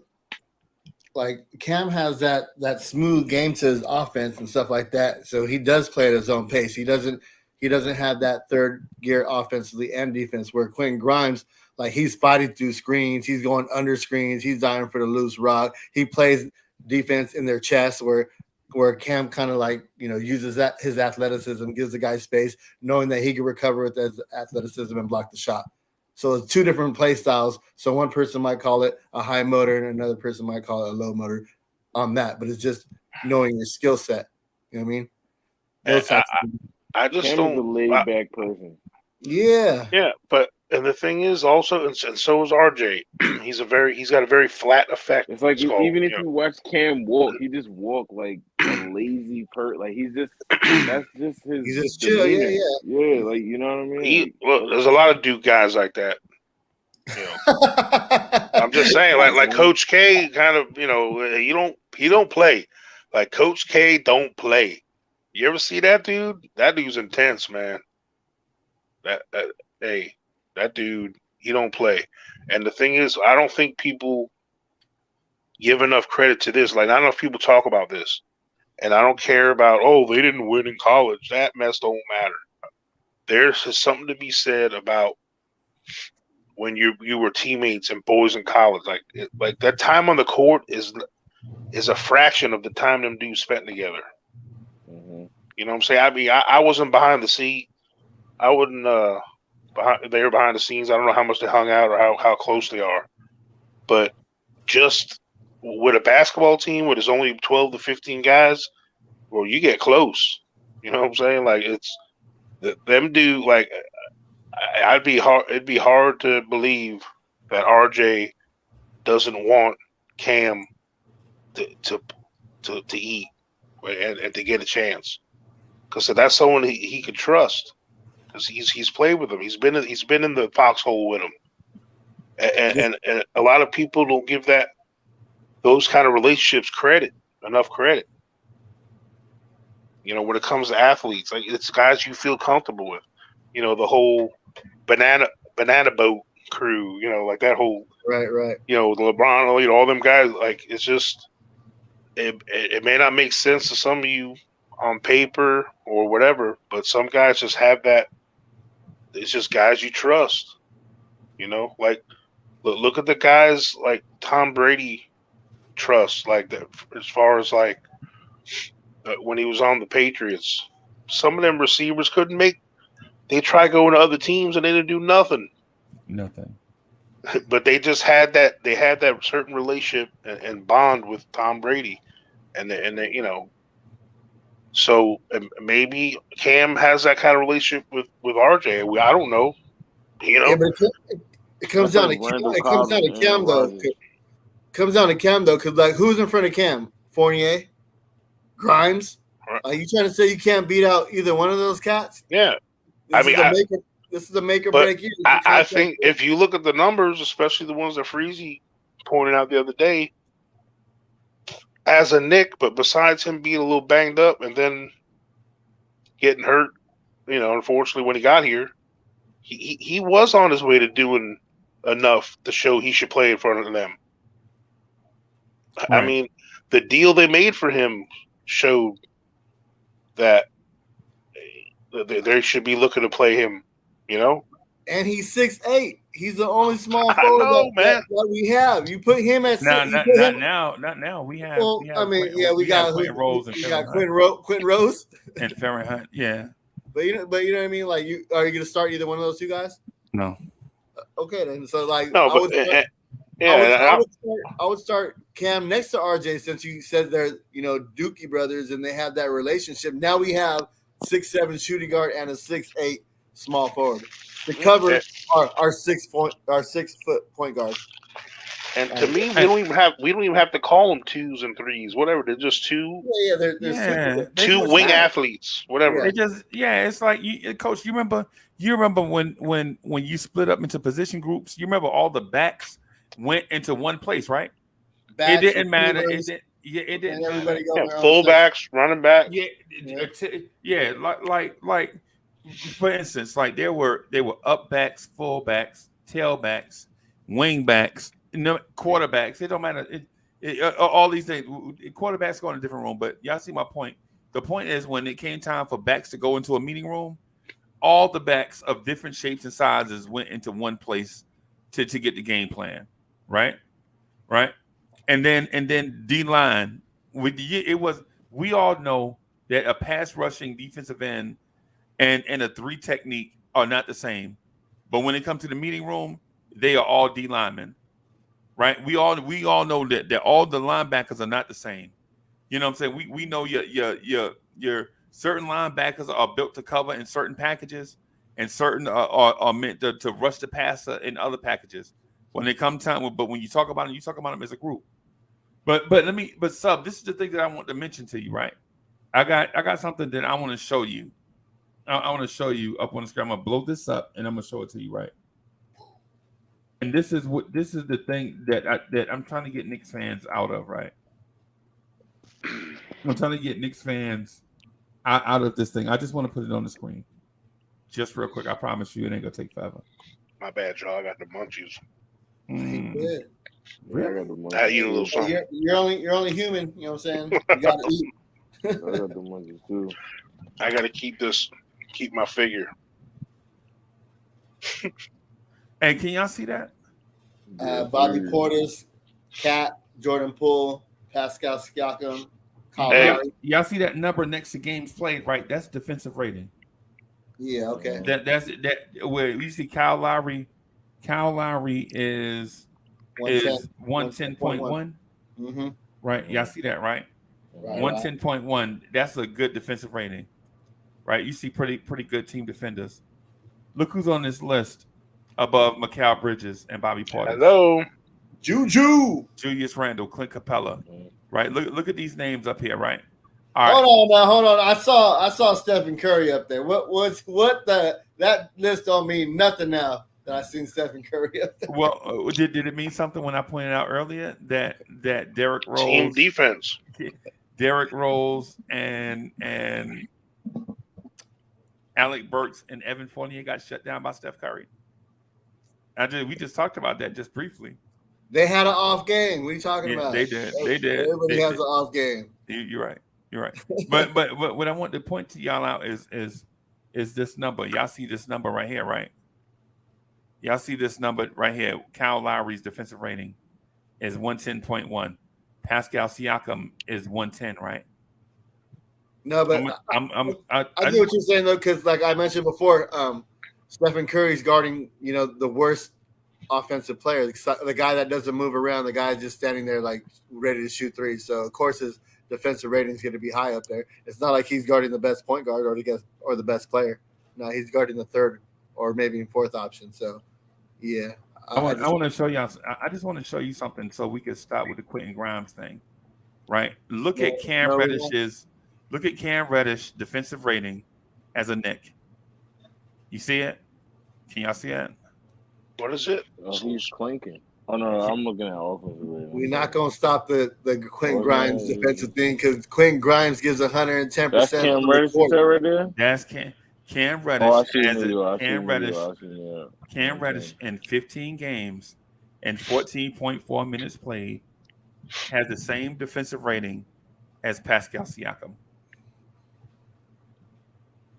And what people have been saying is but Cam Reddish got a low motor. But nah, bro, it's. I just what tells them that? It's the eye test. People keep saying this crazy thing. They keep using the eye test, and they don't go by efficiency. I haven't watched one Atlanta Hawk game probably. That's the only thing. That's the thing. That's the only thing I'm getting at. You right here. It's right here on the screen with the Knicks. Cam Reddish's defensive rating over 15 games. So don't tell me about a small sample size. 15 games, 215 minutes. Cam Reddish's defensive rating is 110. Right? That's what I'm saying. Like what we do, we drag Cam because he don't. It's the same thing people used to say about Vince Carter and Tracy McGrady. It's the same thing. They're like, yo, Vince walked away with that dunk contest. Vince had the crowd put. Man, when you look back at that 2000 dunk contest, Vince Carter had some amazing dunks, right? But when you go back and look at that dunk contest, Tracy McGrady had some amazing dunks. It's like when you like the dunk contest that Zach LaVine won. Zach LaVine. Yeah, I thought the other guy had won it. Gordon should have won that. Gordon was using the mascot. The mascot, right? Yeah, and the mascot was spinning, and he just the timing to catch it and dunk it. I was like, "There's no way that LaVine should have won that one." But the thing about it is Zach LaVine knows how to play up to an audience. The other dude is a big guy. That's what makes it more impressive. Well, to us, that's what I'm saying. The thing is, and I'm gonna take this down just real quick so everybody can see the faces. So, Coach, it's like one of those deals. Like when people talk about the greatest running back of all time, who do they say first name out of their mouth? Either Barry Sanders. Barry Sanders, right? They never say Jim Brown. No.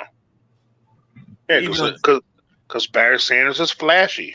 Yeah, it's all about the entertainment value. And he was smaller. We just have preferences to like smaller dudes. Yeah. We just gotta admit it.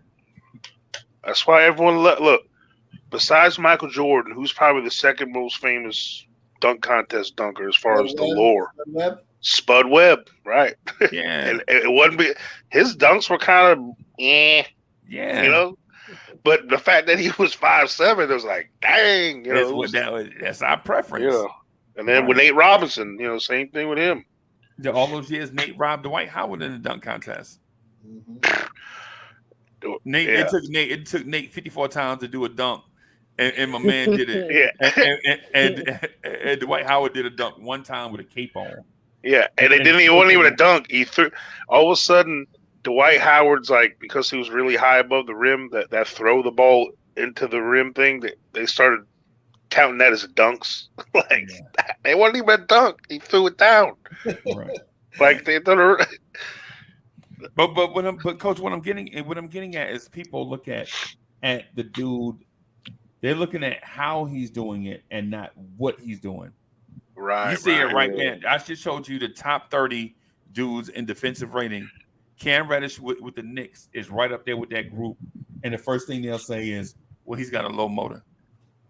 Yeah, just because excuse after excuse. Some people just got an RBF.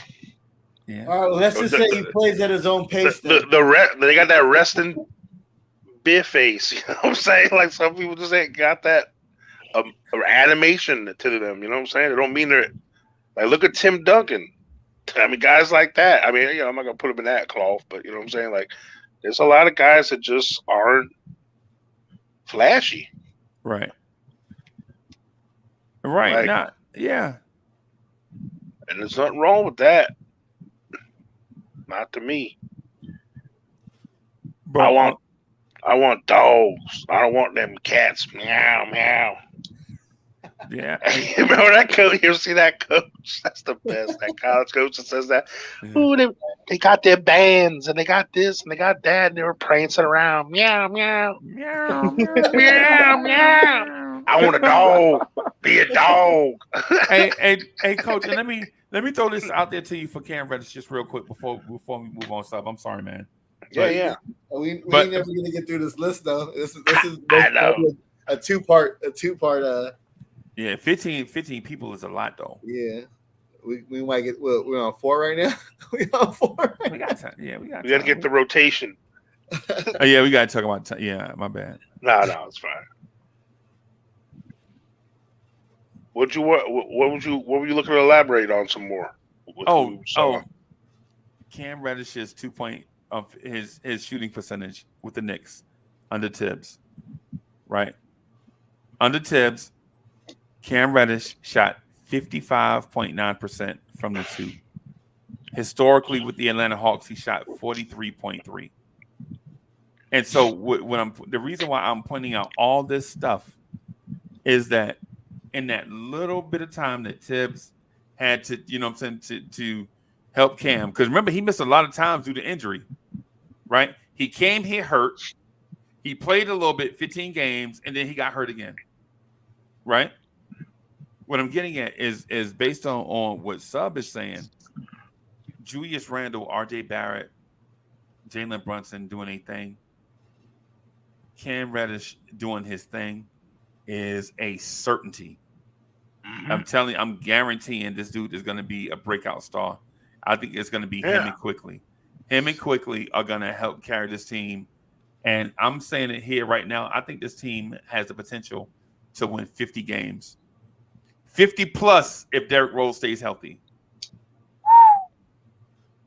I mean, I can see that happening. Like if all the stars align, right? You know, like, but. I mean, I don't know. I don't think it has to be a miracle. They all have to just play solid, man. They have to just be professional. Be like, no egos. Don't do stupid stuff. You know what I'm saying? Right. Just be. And just have fun with it. And get out on the break and run. Get out and run. If y'all notice, teams run up and down the floor get hurt less than teams that grind it out in the half court. I heard a dude say that one time on ESPN. I'm like, that sounds like it should be the complete opposite. And then when you heard his reasoning for it, when you grind out every bucket, every screen, yeah, everything, every cut, all of that stuff, and then think about teams that get out and run. they get to get out the stretch, and it's usually an odd man rush, like a 4-on-3, 3-on-2, 2-on-1, something like that, against defenses that aren't set. But when you bring the ball up, when your power forward gets a rebound and bring the ball up against a set defense, now you got to grind out everything in order to get a shot. Yep. True. That is definitely true. Unfortunately for us, though, Tibbs runs one of the slowest paced offense in the league. So, And then when your power forward is getting a rebound and bringing the ball down and trying to run through him, that's even wasting more energy. So when Yeah, you're trying to take a step back shot, you're all out of whack now. Well, that's the other thing. Like Cam, did he even get a chance to play with D Rose? not to cut you off, though, Coach, but we got a super chatter platter for Justin DW. Yeah. The media likes to try to clown our team because we're NY. If the Knicks did what Utah is doing and made us a ESPN comedy scene, they would see us win soon. Yeah. Pretty much. Look to you. Thank you, Justin DW. Speaking of Utah, didn't they deal Bogdanovich to Detroit recently? Yep. Yeah, for I saw Kelly that. Olynyk and somebody else. I don't know who the other person was. Saban Lee. Who? Saban Lee. Okay. Hey, So it's basically nobody. yeah. So speaking of other media, and we were talking about D Rose before, I was going to bring this up. Like, did you see that post they put up yesterday about D Rose working out? They made that. Even the Knicks posted that. The Knicks posted it on their Twitter. Rookie weight. It was all in black and white, and he was all like doing his thing. Bro, coach. First of all, I'm still rocking with you. I'm just gonna be behind the scenes though. All Okay. right. All right. I'm still here though. All right. So, hey, coach, the best player on this team is Knicks PR. They were showing that last year, though. Yeah, they do. They do that often. The Knicks Yeah, but not D Rose. Yeah. Knicks PR is the GOAT, bro. No, but I'm saying they weren't like talking about having D Rose, brag about how healthy he was. Yeah. So you wasn't here with us. So you wouldn't. We expect that, bro. We will. You don't remember Mitch Black Party? Remember the show Mitch Black Party? Yeah, I remember that. I remember like all the little cheesy things they try to do to build up players and stuff. I mean, I get all that. Yeah. And they would ask. They would give Mitchell Robinson these questions to ask, like Mitch in the clutch. Who would you most like to give the basketball to? So all these weird, Knicks PR. We just spent a lot of money on this guy, so we got to justify it. What I'm saying? Yeah, I get it. Yeah, man. Knicks PR is the GOAT, bro. Yo, Greeny, you look like you feeling it, bro. You all right? Head is pounding. I got my hair done, bro. Oh yeah, the struggle is real. You got to pat it, bro. You can't scratch it. You got to just. I ain't scratching it. I'm just letting it just do what it gotta do. Yeah, you better take some Anderson, some pain relievers, bro. Nah, I'm about to spray some of my oil on my hair. Once I do that, I'll be straight. Okay. Yeah, man. I'll be having to do that for my beard. Bro, I have the nappiest beard you have ever seen. Yo, I stay up here with y'all with this because it'll stretch all the way out to like here and boing. You know what I'm saying? Yo. You ain't got that soul glow in there, that soul glow. Yeah. Get it. Get that beard oil. I be putting that joint on there, man. It's like when I get out the shower in the morning, how they say when you shower in the morning, man, just put that stuff. Man, my beard be so wet by the time I get to the computer, by the time I get to like sit down right here with y'all, it'd be like sandpaper, bro. Freezy got all his shirts got that little. Yeah, all of his shirts get the wet spot from the oil, the beard oil. Hey, coach, you know what we used to call it? Ring around the collar. Remember that? Yeah. You remember ring around the collar? Used to yeah. Every time you wear them old school white Fruit of the Loom, get that Fruit of the Loom white T-shirt pack. all them joints be dirty around the neck. Yeah, man. I was like, man, I just took a shower. What the hell? Hey, yo, Walter White is the only one that caught that. Y'all didn't catch that when I said this down? When I told Greeny to take an Anderson? Greeny, you need to go take a Nuprin. Yeah. Man, I hope we getting sponsored for this. You know what I'm saying? Yeah, man. Not a sponsor. Yeah, man. Nah, but I'm, bro. Like I said, I committed to this. Like I kind of started growing it right when I started rocking with y'all this year. And I ain't grown a beard in a minute. Was that about a month then? You been growing that for about a month? Yeah. It would took me all year to grow that. Yeah, No, this is a month. Yeah, you could probably the first videos I kind of started growing it in a little bit. Wow. I always had the goat a little bit, but then I had this catch up. That's crazy. But I didn't know it had this much gray, bro. This is too white for me, man. That's wisdom right there. Yeah, I was about to say you gotta take that red shirt off. I know, man. I'm gonna change my name to Saint Nick. Yeah, K-N-I-C-K. Your beard is clean, man. I was about to say that thing. Instead of ho and be like, yo. If you grow I was about to say 2 more months, you might be you feel me? I don't know, man. See, that's what I'm saying, man. When you a big dude and you got kind of like a lot of gray in your beard, they just automatically go Santa on you, bro. Yeah. Come on, hey, man. Coach, I might have to give you a piece of paper, but I gotta check it twice, just real quick. I ain't gonna lie. I The naughty and nice list. Yeah. As long as you leave me some chocolate chip cookies, The milky that's a Get Greeny, we gotta leave with some milky good.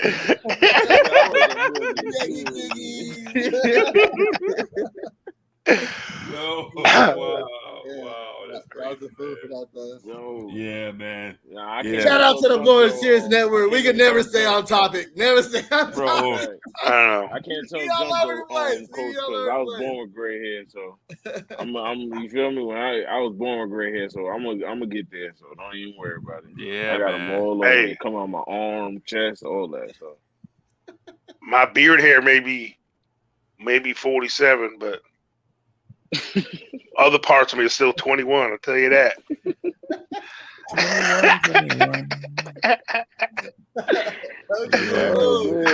21. For all the single ladies out there, Yeah, that's it. Yeah. Don't let the size fool you in the age. I things still work. Yeah, man. I'm glad I got big feet. I can still see my feet when I look down. Nah, I was playing. Yeah, man. Yeah, man. But hey, all right, yeah. what are we on? Number 4, number 5? What are we on? I had said D Rose for 4. I don't know. Oh yeah. No, that was a good pick. Yeah, because I got him in my top 5. I'll go number 4. My number Okay, what you 4 got? would have to be since I delayed mine's going to have to be IQ. I ain't gonna lie, he right there. Me too. You know what I mean? IQ, And I want him. okay. I want him to step up. I ain't gonna lie. I like IQ, and the reason why I like IQ is when I watch his highlight reel on this TV right here, he got the crowd going crazy. So if he step it up a lot more, it's going like he brings the energy when he hits the shots. Like the crowd likes when he hits. He's shots. that momentum swinger. He takes. Yeah, he got that swagger for sure. Yeah. Like if you look at if you look at his highlight tape, every time he hit a 3, you'll see the whole crowd The dude get on the floor and swim on the court. You ever seen that? I seen that one time. I saw. I was like, yo. Or his little skip. He do his little skip. He be doing the gritty. He be hitting the gritty. He be doing all types of junk. You know When he shoot the 3, yeah, he locked and loaded. Like, Hey, I'm telling you, that's smoky, man.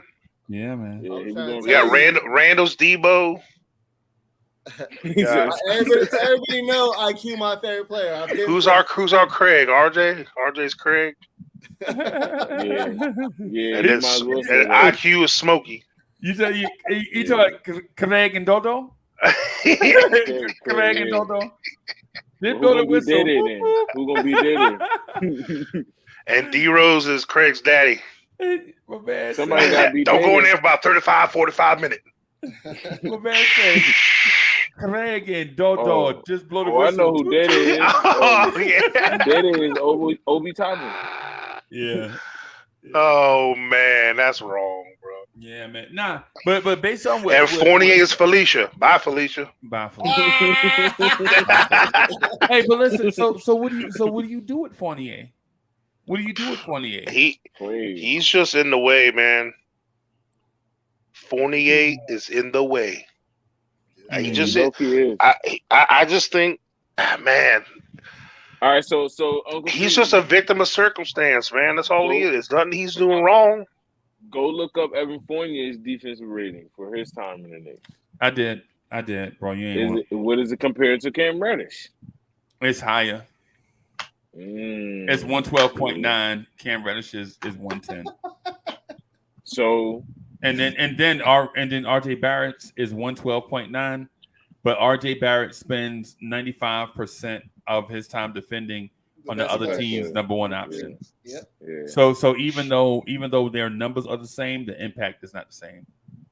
You know what I'm saying? Yeah. So if you look at Fournier's 112.9, yeah, it's all 112.9s are not built the same.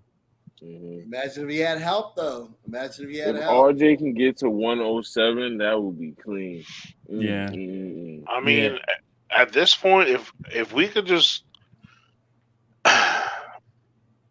don't the Lakers need some shooting? If we could just send Fournier somewhere just to clear the money away and just we can get draft picks or just maybe a solid like front court depth, like a 4 that can shoot a little bit or something, or some guy off the bench. It's not going to be someone that's going to have to be a in the rotation per se, but someone that might have to, if things happen to Randle or Obi or something, and I would do Evan Fournier to the Wizards. I would do Fournier to the Wizards for one of them lottery dudes that ain't gonna do nothing. Whether it be Hachimura or Damian Beja or Corey Kispert or one of them dudes. Yeah. Add one of them young dudes to this young core. Like a young guy that's just gonna the expectations aren't that he's gonna be an all-star one day, but he might be a solid contributor, like off the bench. The money's not gonna match that way though, so you gotta throw in a couple of vets, Are the Wizards over the cap? No, if they're under the cap, I don't think it matters. Oh, okay. Yeah. All right. I don't know. Most teams, 90% of the league operate over the cap because you get more benefits by operating over the cap. Right? It just makes more sense to just go like $1 over the cap so you can get the mid-level exemption, the veteran exemption, bring in dudes on the vet minimum, all of that type. Whereas if you under the cap, none of that stuff apply. You know what I'm saying? It just makes sense. You know what I'm saying? Yeah. The teams that don't generally are teams that are rebuilding and they don't want to have that much salary in the first place. The only reason why they're even close to the salary floor is probably because they took on a bad contract to take on draft picks. Like, sure, I'll take your terrible contract. Just give me 2 first-round picks. You know what I'm saying? Yeah, you know what I'm saying? So, and I don't want to look. I don't want to overvalue either. He's an outside shooter, but shooting threes in high volume, just for the sake of shooting threes, isn't necessarily a good thing. Like all the other guys we got on the team, I think can spread out. Right. Like we just need good opportunistic threes at the right time, and there's no formula that says you got to shoot like the Warriors to win a championship. You know what I'm saying? Like you just got to pass. You just got to pass. Yeah, exactly. They're an exception to the rule. And then plus, what I would say to you is that Quentin Grimes is a better 3-point shooter right now. The only reason why Grimes finished the season with a lower 3-point percentage is what we all know. It's because he got hurt. Because at one point, Quentin Grimes was shooting 40% from 3. And Fournier was shooting 30. Fournier was shooting 40% from three.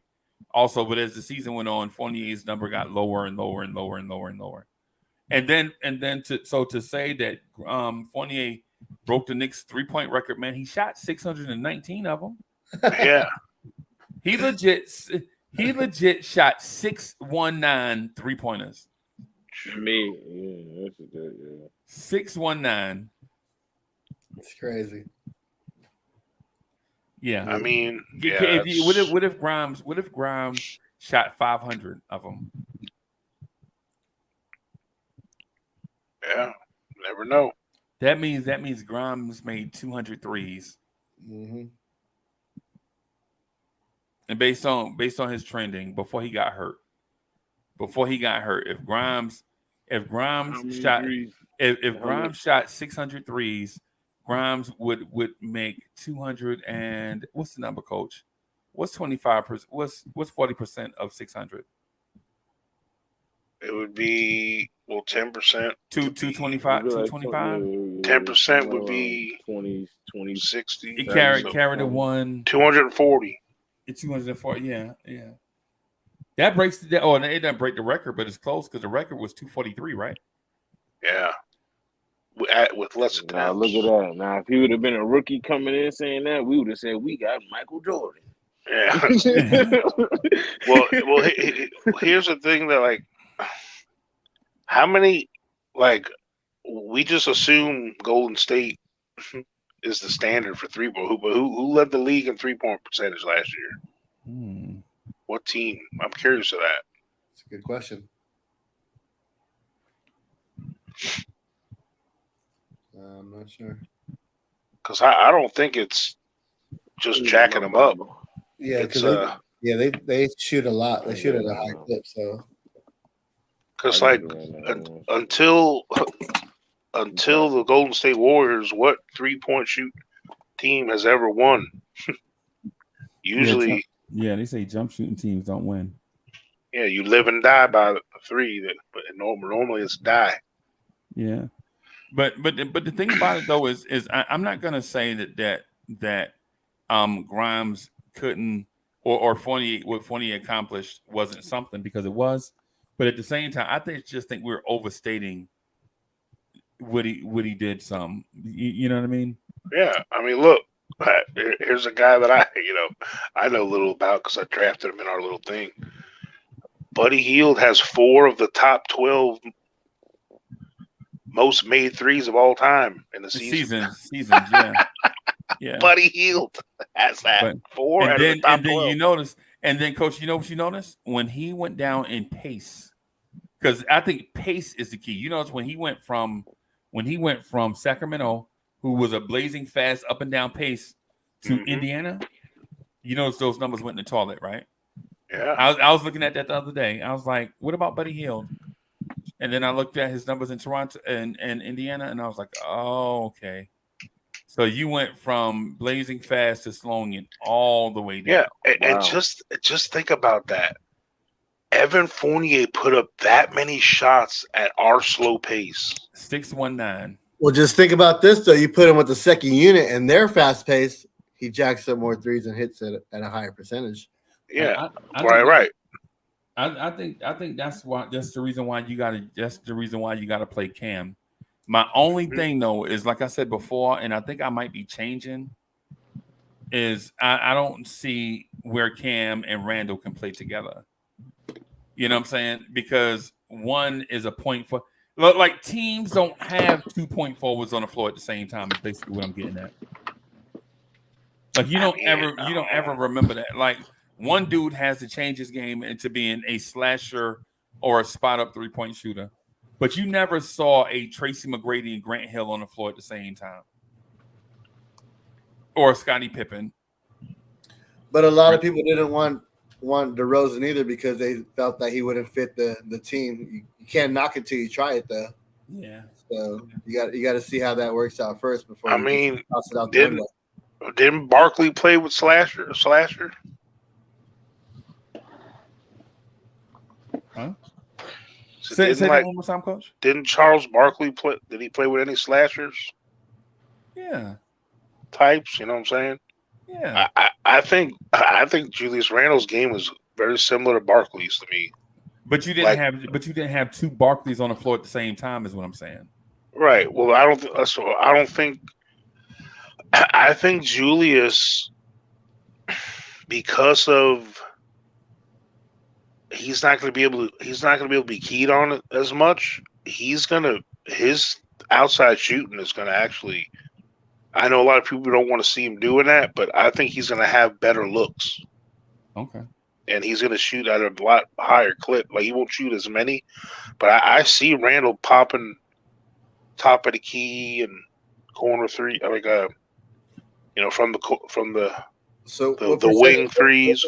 What percentage you got, Julius? Bro, Randle I can see him shoot. I know it sounds crazy, but he's not gonna have as much volume, but like 38-40% from three from him, honestly. I think we're gonna lead the league in 3-point shooting again. I think the whole team's gonna shoot about 39%. Like the playoff year when we shot 39.2, we were tied with Brooklyn for second. I can see you.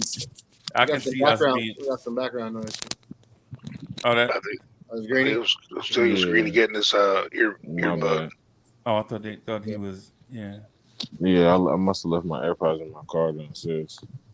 What kind of car is it, bro? Was that I saw it on the joint. I got a Rolls Royce, bro. I thought so. I couldn't tell because it was dark. This dude. Yeah. High roller. I'm joking. That's what they call weed smokers. High roller. Rolls Royce.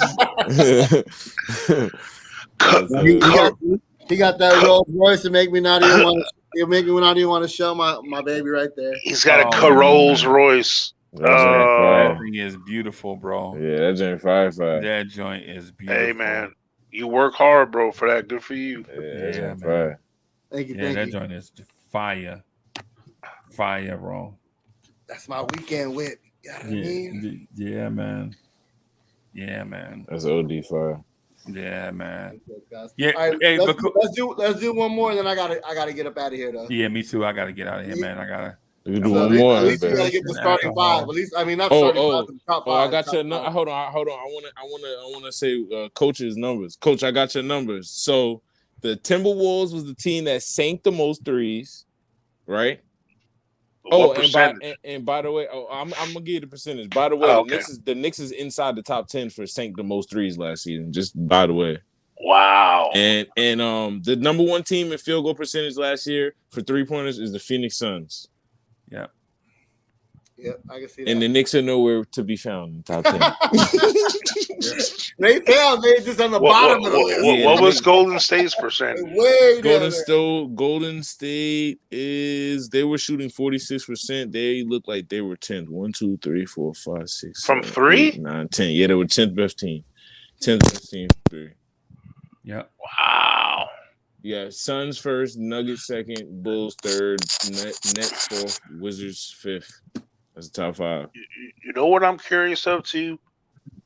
Because I kind of talked myself into thinking about this was the amount of threes that we took compared to the amount of possessions we actually had.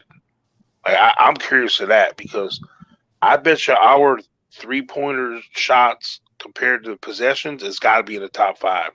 I'm about to look at the 3-pointer attempts. Hold on. Like attempts. 1, compared 2, 3, to our 4, like 5, is 6, there 7, 8, 9, where 10. can you find that stat? We're pretty smooth for our attempts. For the attempts in the 3-pointers made, we're 9th in the field goal in the 3-pointers made, and we're 10th in 3-pointers attempts per game. No, I understand how many attempted, but like everyone has a different amount of possessions. Yeah. You talking about how many possessions are we shooting threes on? Right, like I know what you mean. Because I think we have a lot less possessions than most teams. Like you know what I'm saying, because of our pace of play. Yeah, like I don't have the possession count. That would be it. Yeah, possession count. That would be smooth. I think NBA.com usually has that stat. All right. Well, yeah, man. So, the Knicks were also 26th in the league in free throw percentage. Terrible. Yeah. Oh, we talked about that one night. know If that. Yeah, we, we just, already talked about the free throw. if we only made was- if we only made our free throws, we would have won like 10 more games. We already I know know it sounds what- crazy to say. We already know we wasn't free throw attempts in the whole league. Yep, the So Knicks were let's not even- 27th in field goal percentage. Joe Green. We were 27th in field goal percentage, 27th. and we were second in the league in free throws attempted per game. Wow. So all What we a- had to do was talk You heard about a that- missed opportunity. You heard that correctly, Chad. Second in the whole NBA. We were getting to the the line. Knicks were the second best team in the NBA getting to the line. Yep, And they were 27th in free throws. percentage. If we just shot league average, we would have, just because of our attempts alone, we would have scored so much more, man. God. All right. We got to the line more than Joel Embiid. Yep. Yeah, That's and crazy. so efficiency doesn't just mean field goal percentage. Them. That is Right. terrible.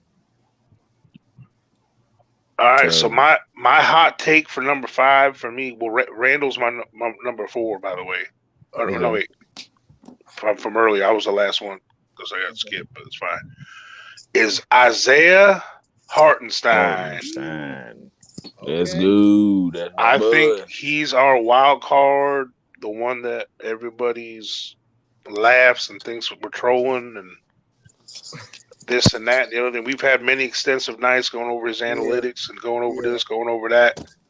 And I know it doesn't seem, it seems weird to say it, but I just think if this guy gets a chance, he's going to do some things for us. And if that comes into fruition, then that's just an added bonus that no one knew we were going to have. You know, he's the ultimate wild card, because everyone else, they kind of like, oh, well, we knew he had potential, but there's a lot of people sleeping on Hartenstein because he's not this prototypical signing. Yeah. You know, We see the passing that he could do. We see that him clearing the paint gives RJ and JR room to operate. But that's why I feel like he'd be better running with the first unit. But I rather have him playing with the first unit because of those reasons. But I do like Mitchell Robinson though. As that rim protector though. I mean, we have a good problem. You know, a lot of teams don't have that solid, five spot. We finally have the opposite. We have that rim protector, that guy that nobody wants to go in there and contest, and then we have a stretch 5 as well now. So it depends. Who also can rim protect? He can rim protect too. Not like Mitchell Robinson though. Like, No, the advanced analytics says he's the best in the game. He's number 1 in the league, man. He's number 1 in the league. So was Noel's. Because people challenged Noel's and he got blocks. Nobody's challenged Mitchell Robinson. They go to the cup and then they alter their shot. Like, oh, they jump in the air. Like, what? I got to get rid of it. Like, they're not going and contesting Mitch. They know they're going to get blocked. And the same thing when he goes out on the perimeter. How many people have blocked Kevin Durant? Mitchell Robinson. If Mitchell Robinson never does anything in his life, he could go down and tell his grandkids, when I was a young cat playing for New York, I blocked Kevin Durant out on the perimeter 1-on-1. Yeah. They're the same size. 6'11", 240. But I'm saying though, like 7 foot 240, whatever you want. Nobody blocks Kevin Durant shot out on the perimeter. Yeah. He has that high release way up there. Right. Like that's trust me, I love Mitchell Robinson, but I feel that Isaiah Hartenstein does everything Mitchell Robinson does and then some. And then some. Yeah. Like that that's just what I've seen from him. Like he's close to 7'1", he's 250 pounds, and he's a lot more physical than people give him credit for. and agile and athletic. As physical as Mr. Robinson. Mr. Robinson doesn't get those offensive rebounds, gets those offensive boards. I guarantee when it comes to an offensive board, Mr. Robinson is going to push Isaiah Hartenstein out the paint to get those boards and those putbacks. Maybe. But it's I going don't know, man. You don't think so? Okay. All right. We'll see. We'll see. I just think his craftiness is underrated too. But I've never seen a big, like, he's got some good footwork, man. Yeah. Like, what I noticed the things from him, and not just deliberate either. It's natural, right? You know what I'm saying? Like he's got this thing that's like, it's not coachable. Like, he's got this little sixth sense thing about him where he can feel the flow. Like I've never seen him in the way. Like, he knows how to get out of the way. He knows when to get out of the way. He knows when to go in the paint. His floater is deadly too, by the way. He has a good feel for the game. You know what I'm saying? He just has a good feel for the game. He's been playing at a young age overseas, learned all the you know, how all the basic moves, how to really play the game. Mitch is still raw, you know. But at the same time, though, Mitch is super. I'm just saying, Mitch is super athletic, though. It's gonna be fun to watch, though. I'm excited. I'm excited for that whole situation. Like that whole training camp battle. Yeah, it's gonna be because like the whole thing with Mitch was like, when we, you know, this year we were, you know, if he was going to go up to 30 minutes, you know, if he was out of the game, you know, at first we didn't know what we were going to have, but now we got him. Right. You know, we got Hartenstein, and honestly, as much as I think technically he's better, I think that Hartenstein with that second group is, and I know you don't do a mass substitution like that, like all five come in at once. You know, there's going to be little, you know, they all play with each other more or less with the starting lineup a little bit too. Yeah, they kind of stagger their minutes. But as far as the second five, he helps. Like, he helps that second, like he helps with Obi's deficiencies better, because like if Mitch and Obi were together on the second unit, that's not enough. You know, there's not enough stuff going on at that 4 and 5 if they were playing together. I actually think that works out better because Obi doesn't get boards and Mitchell Robinson does. You know what I'm saying? Yeah. And Obi doesn't protect the rim, and Mitchell Robinson does, because Obi's always leaking out. So I actually think that Tatum and maybe, I mean, then we got to make sure we got a good scorer in the second unit. We got D Rose and IQ. I mean, yeah. Well, that's why I think, I feel, I really hope they do get. I've heard little fluttering of rumors that they're considering it with Cam. Yeah, I really hope that's true. Shout out to Play's nice. He mentioned that in the chat earlier, though. But yeah, that'd be nice right there. Like, no more politics, no more because this guy makes more money, he needs to start with all that. You know what I'm saying? Yeah. If that happens, I think IQ has a good chance to. He really has a legitimate chance to be in the running if he's a little efficient. He could be a 6 man of the year candidate. You talking about the IQ iHeart connection? Yep. Hey, Sub, I gotta go, man, because I got. Oh yeah, I do too, fellas. I appreciate it. Salute to the chat. Salute to Coach. Salute everybody. You know what I'm saying? The number one salute to Uncle Freeze. Yes, the hardest working man in Knicks showbiz. Yeah, man. Yeah. All right, y'all. Same time, same place. Knicks after party. Hey, man, it was great rock with you, Sub. Appreciate it. Thanks for having me, y'all. All right. Yeah. We out here, y'all. Salute. Peace. Y'all gonna get this smoke this weekend on fantasy.